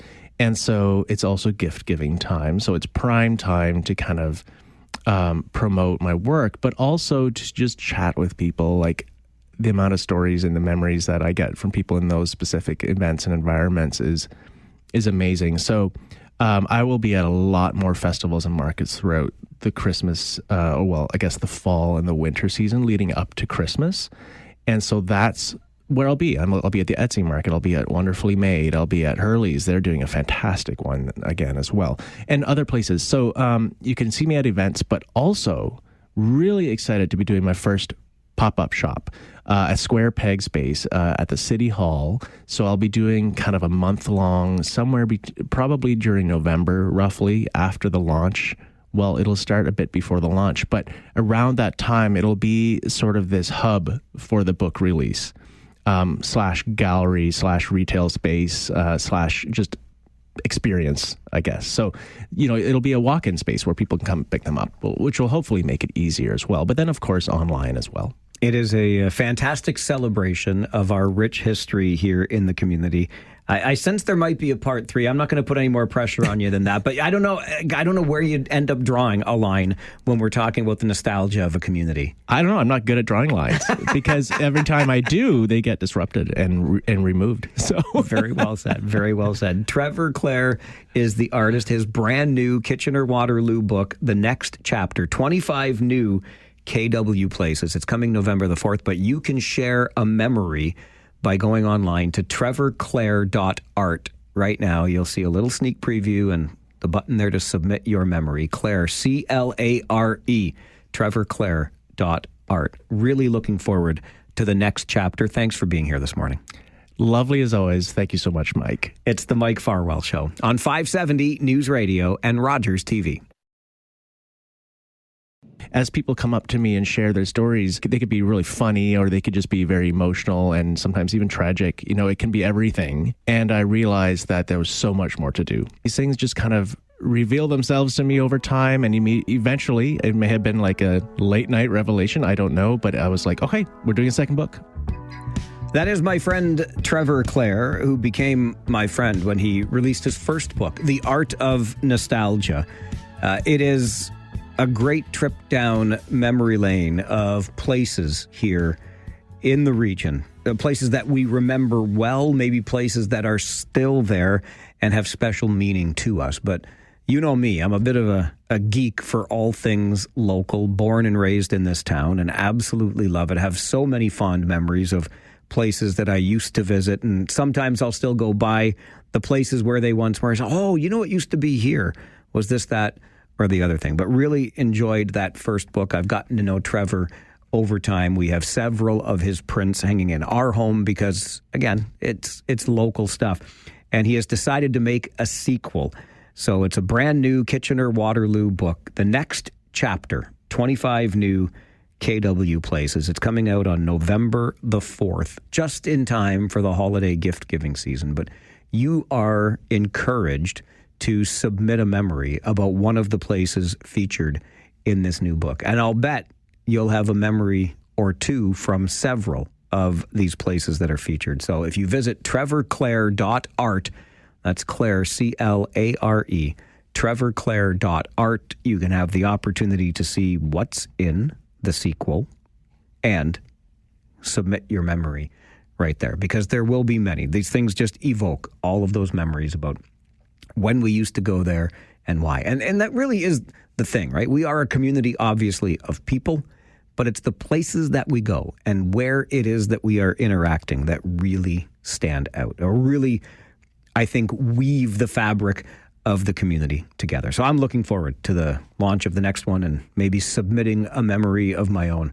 over at trevorclaire.art. We are fast approaching the noon hour and your update in the 570 News Center. And then 12 until 1, as we do every day, we will open the phone lines so we can hear directly from you during the Talkback Hour. And it is an hour that is open to your thoughts, ideas, questions, comments, whatever it happens to be. I've been watching carefully our Farwell for Hire 50/50 raffle, which has a jackpot that is growing by about $1,000 already today, because there has been a great deal of challenge dropped on the table here at the studio about just how far I am willing to go to get this jackpot higher and higher in support of cystic fibrosis research. So we're almost at $114,000 right now, which is a $57,000 take-home prize. You can get your tickets at cf5050.ca if you want to talk about those challenges that have been submitted. I'm here for it in the next hour. And a few things going on locally, including Elmira ending the snow clearing sidewalk service for winters and speeding in the village of Clyde that we can talk about. Phone lines open for the next hour directly to you on the Mike Farwell Show. This is 570 News Radio and Rogers TV. Take out the papers and the trash, or you don't get no spending cash. If you don't scrub that kitchen floor, you ain't gonna rock and roll no more. Yakety yak. Don't talk back. Just finish cleaning up your room. Let's see that dust fly with that broom. Get all that garbage out of sight, or you don't go out Friday night. Don't talk back. Two very quick things. One following up on Matt's update from the 570 News Center. Speed limits being increased on more provincial highways here in Ontario. Russell sent me an email earlier this morning, said, I hope they raise the speed limit on the expressway, the Parkway, Highway 78. Running through the region. He says, why is it only 90? Nobody drives 90 anyway. Maybe it's on the list, Russell. I don't think it is. They usually stick to some of the larger highways, but it's a fair point, 90, and people usually blow around there about 120 or so. I do see frequent enforcement, but nonetheless. The other quick thing, just in case you missed it earlier this morning, and again, you heard Matt talk about the Farwell for Hire 50/50 raffle, the jackpot of which is now almost $114,000. Yesterday, I was challenged to really put my sports reputation on the line in order to increase the money in that jackpot. So I said that if the jackpot reaches $200,000, which would be a $100,000 take-home prize for you if you win the 50/50 raffle, but if it gets that high, I will cheer next season for the team that shall not be named. If it reaches $210,000, the team that shall not be named will become the Toronto Maple Leafs next hockey season. And we got a call earlier today from Ken who said, how about you wear the jersey of the team that shall not be named during the KW Oktoberfest Thanksgiving Day parade? You can march right down that parade route wearing that ugly jersey if the jackpot reaches $250,000. And then the president of Oktoberfest himself, Chef D, called in and said, you know what, I'll join you in that, and I'll wear a Leafs jersey because Chef D is a fan of the team that shall not be named. So he would put on a Leafs jersey, which would be hard for him, if the jackpot gets to $300,000. It's up to you, depending on how much indignity you want either me or Chef D or both of us to suffer. Bottom line is we're raising money for cystic fibrosis research. The higher the jackpot, the more you can win, the more money we raise for cystic fibrosis research. You can get tickets anytime at cf5050.ca. But those are the challenges that are on the line. If you meet the jackpot threshold, Chef D and I will do what otherwise might have been seen as unthinkable. All right, to the phones we go. It's the Talkback Hour, and we start with Ranger Joe. Good afternoon, Joe. Good afternoon, Mike. How are you? Good, thanks. And you? Good. Hey, you know how little things sometimes they bother you also?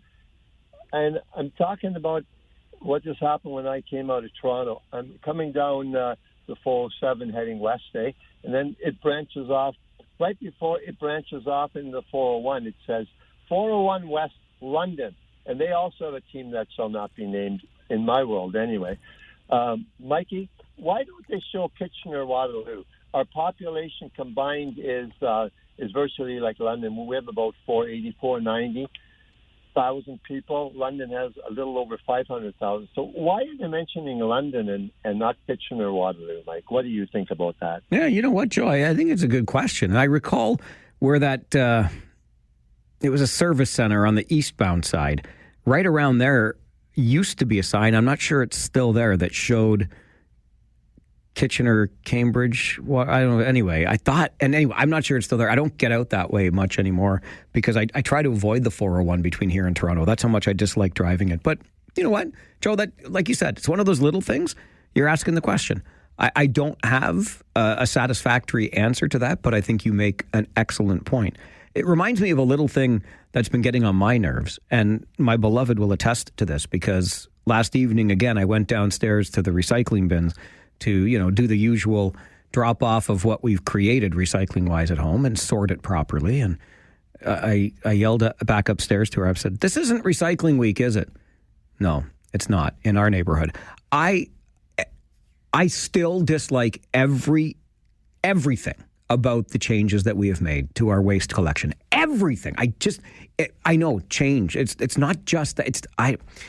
Less service for the same money. It doesn't matter. Every 2 weeks with the recycling, every time I go to the recycling bin or the green bin or the big black garbage bin, I curse. I do this new system. I do not like it, Sam. I do not like green eggs and this new cart collection system. I really don't like it. In fact, I have arrived at the point of recycling fatigue. I finished off a stick of deodorant the other day, and I'm like, is this recyclable now? I seem to think this is recyclable now. Is deodorant recyclable along with toothpaste tubes? And you know what I said? I can't, I don't have the bandwidth right now mentally to deal with it. And I tossed it in the garbage. I know that makes me a bad person. I used to be known in the house as the recycling Nazi. And I just took that deodorant stick and I'm like, I can't even bother looking it up. Why does the rules change so often? I've got waste collection fatigue in the region. That's just me being honest. It's a little thing, I know, but it's driving me bonkers. Bob is with us on Talkback this afternoon. Hello, Bob. Hi, Mike. How are you? How are you, sir? I'm fine, thank you, sir. How are you? Getting there. Okay. What would get you better? Well, I got a couple more weeks of therapy. Hopefully that would do it. I hope so then, yes. And I'm going to use your show again, Mike. You're going to use my show again? Yeah.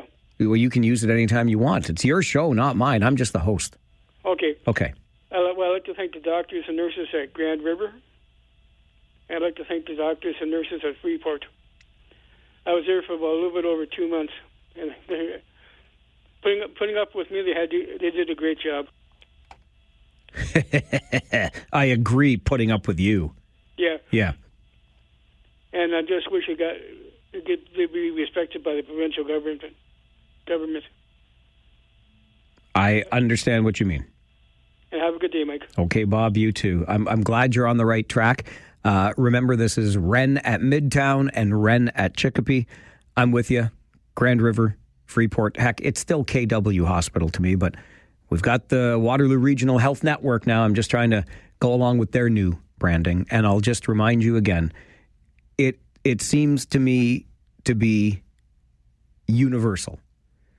When we talk about our healthcare system, we talk about the underfunding of it. But once we enter into it, the care that we receive seems to be second to none. And that's what Bob is saying again today. He's thanking all the nurses and doctors that helped take care of him these past couple of months. That seems to be the way that this works. The people working within a very challenging system are doing a great job. So thanks to them. Kyle, you're next on Talkback. Good afternoon. Good afternoon. Before I get to what I want to talk about, where's Toll-Free J-Man? Yeah, I haven't heard from Toll-Free Jay in a while. I was thinking about it yesterday because he always talks about, he always calls in and loves his Blue Jays, and I wanted to hear his take on what's going on this season. But I want to just go back to this, I'm stuck on this whole, you wearing the team that shall not be named for next season. We don't get to see it. We might not get to hear the Toronto Maple Leafs if we get to jackpot. Is there going to be you do you used to do an AM and the AM and the AM? I just want to make sure I'm dotting all my, I's and crossing all my T's. Is that going to be a segment? Are we going to be listening to, if they make the postseason, the playoffs? Is that included? Are we going to be getting your take on all that? Because, I think I'm just asking because I want to be prepared on what's going to happen if our jackpot is reached, Mike. Great question, Kyle. And I have given this some thought because I made the commitment. If the jackpot reaches $200,000 in the Farwell for Hire 50-50, I will next hockey season change my allegiance from the Toronto Maple Leafs to the team that shall not be named. And in so doing, all that I have done in support of the Leafs over all these years will instead be done in support of the team that I am cheering for next season. So, yes, I will find some way to create something similar to AM on AM in the AM, which I used to do for Austin Matthews, but I'll be doing it for that other team. Here's the thing, and I've been getting a lot of grief from Leafs fans. I'm not too worried because I think fans of that team that shall not be named, you're kind of full of it, right? You are. Deep down, all you talk about is 24 Stanley Cups. When's the last one? 33 years ago. I know it's been longer for the Leafs, but you fans of that team, you talk a good game. I'm not worried. I'm going to be still cheering for the Leafs next year, and you'll never get your way on this show, not even for a season. Maybe you'll make me eat those words. I don't know, but I ain't scared. Grant is with us on Talkback. Good afternoon, Grant. Yeah, good afternoon. I bet you drive your wife bonkers. Oh my gosh, do I drive my wife bonkers. And I drive her bonkers even when I'm sleeping, Grant. And you drove us bonkers yesterday. I'm surprised you weren't doing a 4-hour rant, even though I didn't listen to you from the beginning. How did I drive you bonkers yesterday? What did I do? Oh my goodness. Okay, I get it. I just generally drive you bonkers. Fair enough. Just the way you went on yesterday, it's like before talk hour. It was your own half hour. Grant, if people are not on the phone lines, I can't talk to them. It's that simple. It's that simple. It is. And then I got to talk about something. It's a talk show. And I can't just sit here with my mouth shut waiting for the phone to ring, you see? You're funny. Okay, well, thank you. Just try to do my job, pal. Yeah, and you know what? You can put non-recyclable items into recycling bin because I watch... What? What do you mean? Yeah, you can. And I watch how it's made, this program, and it shows... the non-recyclable items being thrown off to the side with this conveyor belt. So the conveyor belt sorts it automatically after the fact. This is the problem I'm having. It's not simple enough. I'm a very simple man. It used to be plastic water bottles, plastic containers go in the recycling. Cardboard and paper goes in the recycling. Now, I think it's toothpaste tubes. I think it's deodorant sticks. I've got waste collection fatigue. And if I haven't said it already this half hour, I really don't like the new system. You can't make me like it. I won't like it. Every time I have to recycle something or put something in the green bin, I curse the new system. Hate it. Talkback Hour continues. Your calls on the Mike Farwell Show, 570 News Radio and Rogers TV.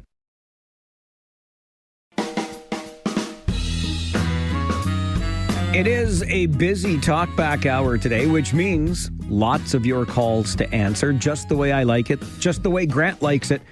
He doesn't want to just hear me go on and on as I wait for people to call. So we'll get right back to the phones. Shane is with us. Farwell's Force, member number 228. Good afternoon, Shane. Good afternoon, Mike. I really wish we could do a video call right now so that you could see the grin on my face knowing that you are going to be eating crow and having to wear that jersey.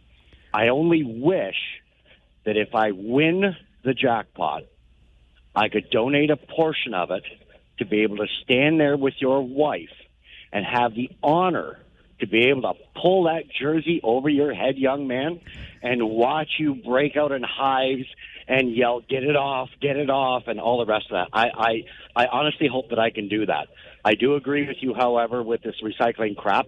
I wish we had single-source recycling. We could just dump it all inside of one bin, let them take care of it down there, and then we don't got to worry about what's going in those bins all the time.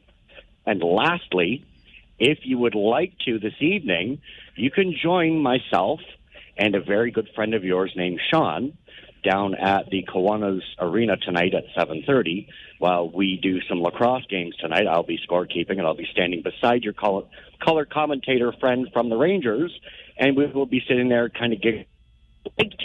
You can join us this evening for one of the last public times that you will actually be able to wear a Maple Leafs jersey in public. You have a good day, Mike. Take care. Thanks, Shane. Great to hear from you. Wish I could be with you this evening, but we have a Farwell for Hire Team Canada soccer watch party this afternoon at the David Johnston Research and Tech Park out by the University of Waterloo. And it's going to be a great day to be outdoors. We're going to have beverages from Block 3. We're going to have food trucks on site. So you get some eats, you get some drinks, you get some friends to hang out with, watch the big soccer match. And we're going to raise a little bit of money for cystic fibrosis research. I hear you, Shane, and I love the way you put it. I will have a rash, or I'll break out in hives, or that jersey will burn my skin. But I'll tell you what, even though you might not be able to be there when it first goes on, based on the most recent challenge this morning, if the jackpot reaches $250,000, take-home prize of $125,000, I will wear said jersey while walking in the KW Oktoberfest Thanksgiving Day Parade, just like the village idiot that I am, and you can hurl anything you want at me. Insults, rotten tomatoes. Please don't throw anything sharp. No, don't throw anything at me, but I will take all of the abuse you would like to send my way because I deserve it for wearing that ugly jersey in a parade. Who would do such a thing? Who? Well, if the jackpot gets to 250, we will see how it goes. Jason is next on Talkback. Good afternoon, Jason. Hey, Mike, how you doing? Hey, I'm all right, thanks. How are you? Well, I would do a lot of things for money. I would never put on a Browns, a Bengals, or a Ravens jersey, but good on you for sticking to your guns, willing to put on a Habs jersey. I'm extremely proud of you. I appreciate that. Just remember, it's not doing anything for money. It's for charity. I wouldn't do it for money. You couldn't pay, I wouldn't take your money to do it. No way. But for charity, for something that means so much, then I'll do it. I know. Yeah, sorry, I didn't mean money, but I meant charity. Yeah. But the reason why I'm calling, you had the two ladies on this morning, the two chefs, and it's disappointing that our school curriculum has removed, family studies from its programming. My daughter is going into grade 7 next year, and we did a tour of her middle school, and I said, stillingly, hey, family studies and DT around anymore? Like, no, we don't do that.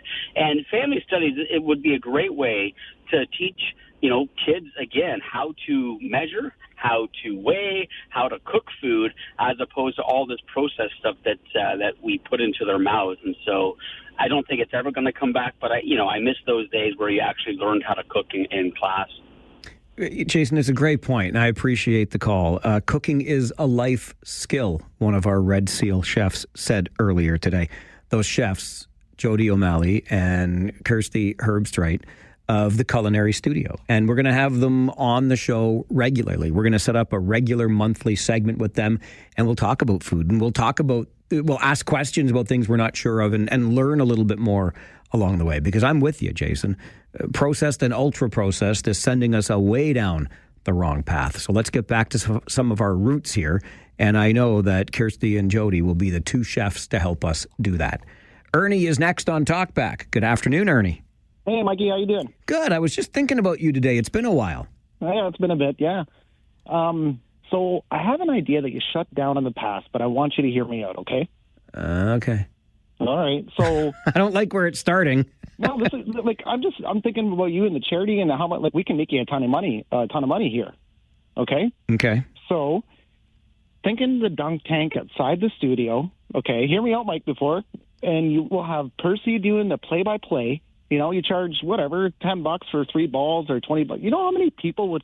Vayner's been playing ball. He's been working on his throwing arm. No, I'm not letting him throw a ball. No way. And so I'm sure and if it was live on Rogers TV, you would have viewership ratings that would go through the roof to see people dunk Mike Farwell in the dunk tank. You know what I mean? For the charity. I think, Mike, you should entertain this idea. You know, I'll be there. You know, I'm sure you will be. Hey, you live out in New Dundee, don't you? Yes, I do. Okay. Well, I'm going to give you an option to do that, and you won't even have to pay. Really? What do you mean? Well, I'll fill you in. Okay. All right. Okay. I got to get to the news update, so stay tuned, Ernie. All right. But right after the news, I'll tell you. Thanks, pal. All right. Okay. Good to hear from you. I love it. And a long time ago, well, I'll tell that story too, because I don't want to be late for the news update, but you want to dunk me in a dunk tank? Your wish is Ernie's command. I'll tell you coming up, and Talkback continues. Open phone lines for you. 570 News Radio and Rogers TV.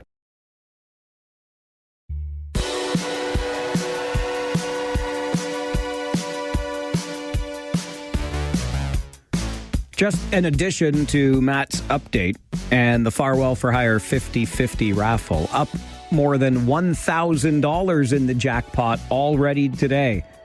You fans of the team that shall not be named trying to make me a little nervous, eh? I get it. Ernie called just before the update from the 570 News Center, said he thinks we could make a small fortune for Farwell for Hire if I was willing to sit in a dunk tank and allow you to dunk me. Funny thing is, many years ago, even before Farwell for Hire, when I was looking for creative ways to raise money for cystic fibrosis research, instead of just asking people, we did do that. I did it right in Waterloo's Public Square. The biggest mistake I made, I didn't know anything about this. I just thought we're going to do it. And I don't remember how much we raised that day. I do remember some of the people that took great delight in dunking me, including my brother. But nonetheless, they filled the tank the morning of the dunking, if you will. And that water is like cold. You might as well have had ice cubes in there. Holy. So if I ever do it again, I would make sure that the water was sitting for at least a little while, so it's not right out of the tap and into the big tub, because it was freezing. And on that note, I hope they fill the tank well in advance in Wilmot next Wednesday, 1 week from today. So that's why I checked when Ernie called. You're in New Dundee, right? Which is part of Wilmot Township. I am going to be at the Wilmot Canada Day celebration, and I have been invited. I don't know why I accepted the invitation, quite frankly. Oh, wait, I do know why, because I'm a nut. I'm an absolute moron. But I said, sure, I'd love to sit in the dunk tank at the Wilmot Canada Day celebration next Wednesday. So I can tell you, because I've received my schedule, from 1:15 next Wednesday afternoon until 1:45, you have a 30-minute window to bring yourself, your kids, your spouses, whatever, whomever, bring your grandma, and try to hit that target and dunk me in the tank at the Wilmot Canada Day celebrations next Wednesday afternoon, 1:15 to 1:45. It's not even for charity. It's just for Wilmot, frankly, because I love Wilmot, and Wilmot seems to love us when it comes to the Farwell for Hire fundraising campaign.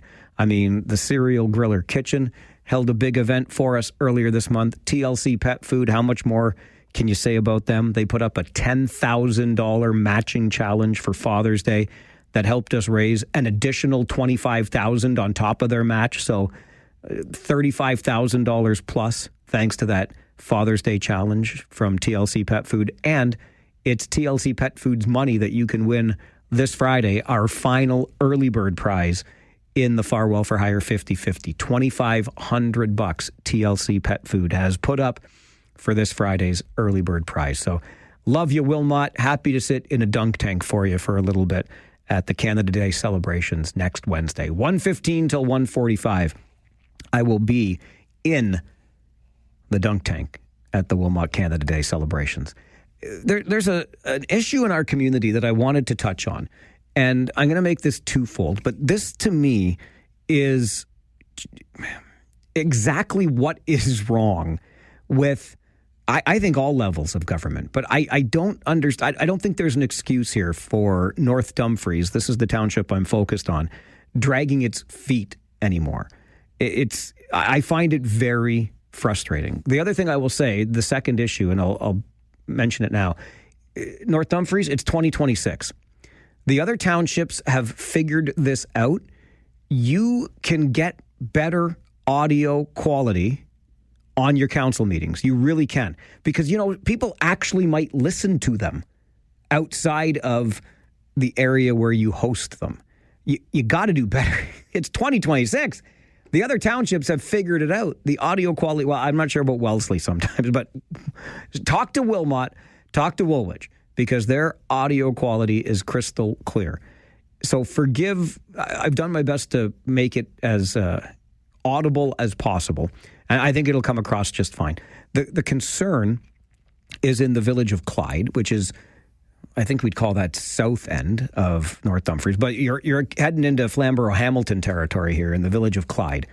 But there was, as you know, a fatal crash in the village just the other week. A gentleman riding lawnmower, cutting his neighbor's grass of all things, was struck and killed by a passing vehicle. And residents of the village of Clyde have had quite enough. One of those residents read at North Dumfries Council's meeting this week a letter from Jasmine Smith. Jasmine is the daughter of Nathan Smith, the man who was killed while riding that lawn tractor. Here's what Jasmine's letter had to say, as read by another resident of the village of Clyde. My parents and I moved to Clyde in 2015 when I was 11 years old, and all the way up until 2022 when I left for college. I remember hearing the revving of engines as cars sped by our house daily. This was such a common occurrence that by the first year of living in Clyde, it had become background noise. If I had $1 for every speeding car that went by, I'd be able to afford a house on Clyde Road myself.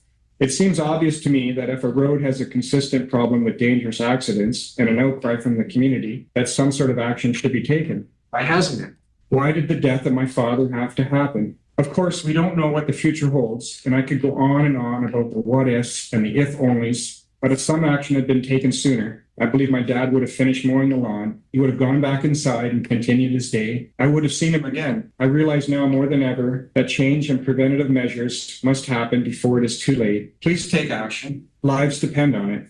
Please take action, North Dumfries Township Council. Lives depend on it. And as Jasmine notes in that letter, this has been identified as a consistent problem in the village. How consistent a problem? That same resident, in his presentation to North Dumfries Council this week, outlines those problems. This 200-meter stretch of Clyde Road has claimed 2 lives and seen many serious accidents in our 19 years of living on Clyde Road. June 25th, 2008, 17-year-old Christopher Robbins died after speeding, losing control, and striking a tree. 17-year-old passenger survived with life-threatening injuries. October 6, 2025, a 15-year-old female driver speeding, lost control, crashed into a hydro pole, injuring 4 teenagers.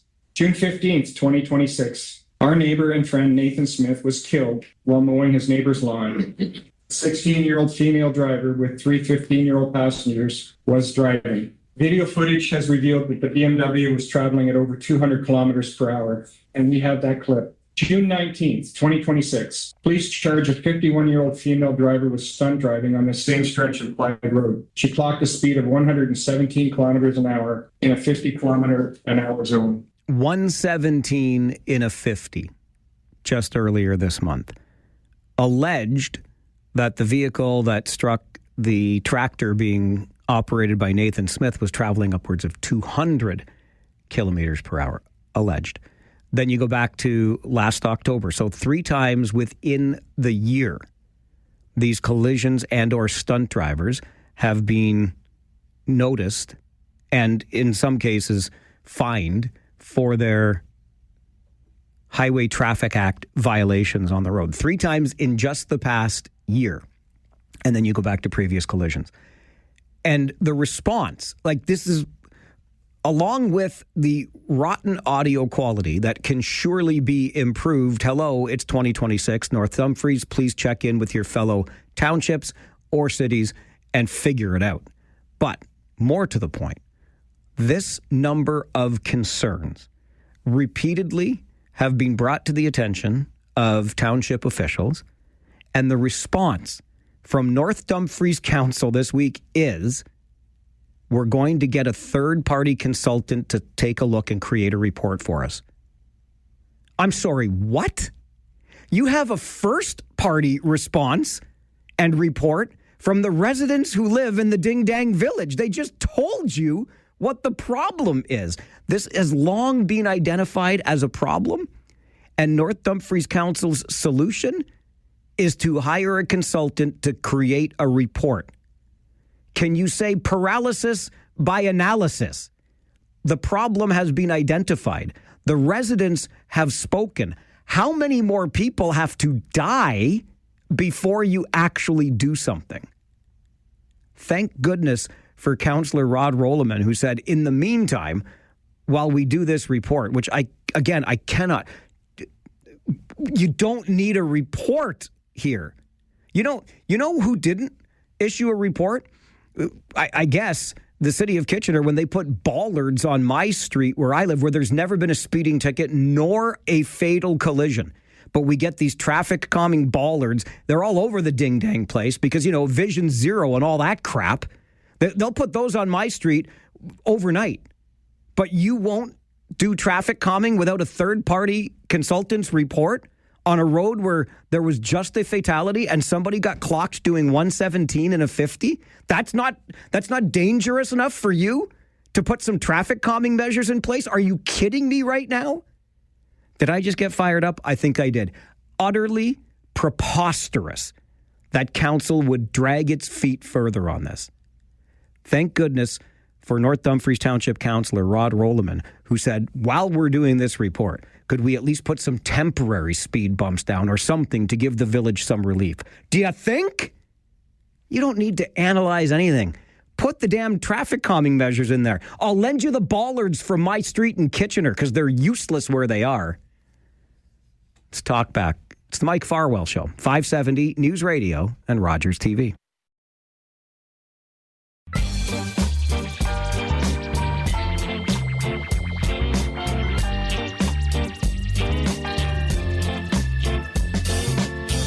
Every day, noon until 1, we open the phone lines and allow you the opportunity to have your say on the issues of the day, or you can take advantage of the opportunity and tell us what you think should be the issue of the day. Because if it matters to you, it matters to us here on the program. 519-570-2545, star 570, and 1-800-570-5715. From North Dumfries Township, which I just talked about, and would implore council to do away with this idea of needing some kind of report prepared. Residents along Clyde Road in the village of Clyde have told you and documented very well what the problem is with speeding. Just put in the necessary traffic calming measures. You don't need another report to decide that. The evidence is clear. Let's move over to Woolwich Township, where they are going to discontinue. I mentioned this during the Farwell Show 5 this morning. Near the beginning of every show, in and around 9:15, I just do 5 little things that I think you might be interested in knowing about for your day. And one of them this morning was the decision at Woolwich Council last night to discontinue the sidewalk snow clearing service for the town of Elmira. And this was based on the recommendations from a staff report and council adopted that report unanimously. This is the right thing to do, in my opinion. And I know it will frustrate people because they feel as though the service that they've had since 2005 is being taken away from them. And I think it's a fair question to ask. If we're not paying for this service anymore, where is our subsequent reduction in property taxes? But the thing about this is it's a service that just doesn't work. People envision when municipalities tell you or discuss the idea of sidewalk snow clearing becoming the municipality's responsibility. We envision this utopia where there are bare to the pavement sidewalks all over the community, and we never even have to lift a finger. In fact, I think sometimes, I really do believe this, when these conversations come up and the idea of the city assuming responsibility is suggested, we get the misconception, we get the misguided idea that it means all of our snow. You know, we'll never have to shovel snow again, which is not the case. It's only that little bit of sidewalk out front your house. And I know if you're on a corner lot, it's a much bigger deal. But for most of us, we're talking a pretty small piece of real estate here that we are personally responsible for in the wintertime. Are we perfect at doing it? No. But neither are the municipalities that have taken it under their own direction. And Elmira and Woolwich Township has decided enough is enough. This is no longer working. Here's what Councillor Nathan Cadeau had to say at last night's meeting. My concern, though, is that our current contracted model didn't even come close to delivering a reliable service. As we've heard here today, there's also real limits on the contractor market. So I think that we need to weigh the accessibility and the safety value of the service and whether the current model is still affordable and reliable enough to continue. Based on what I've seen, I think that we could ensure safety and accessibility in other ways, aside from the contractor model that we've been going. I can speak for myself in clearing my own driveway over this past winter. Probably did it more often than the contractor did, and I'm sure I'm not the only one in the town that would be saying that.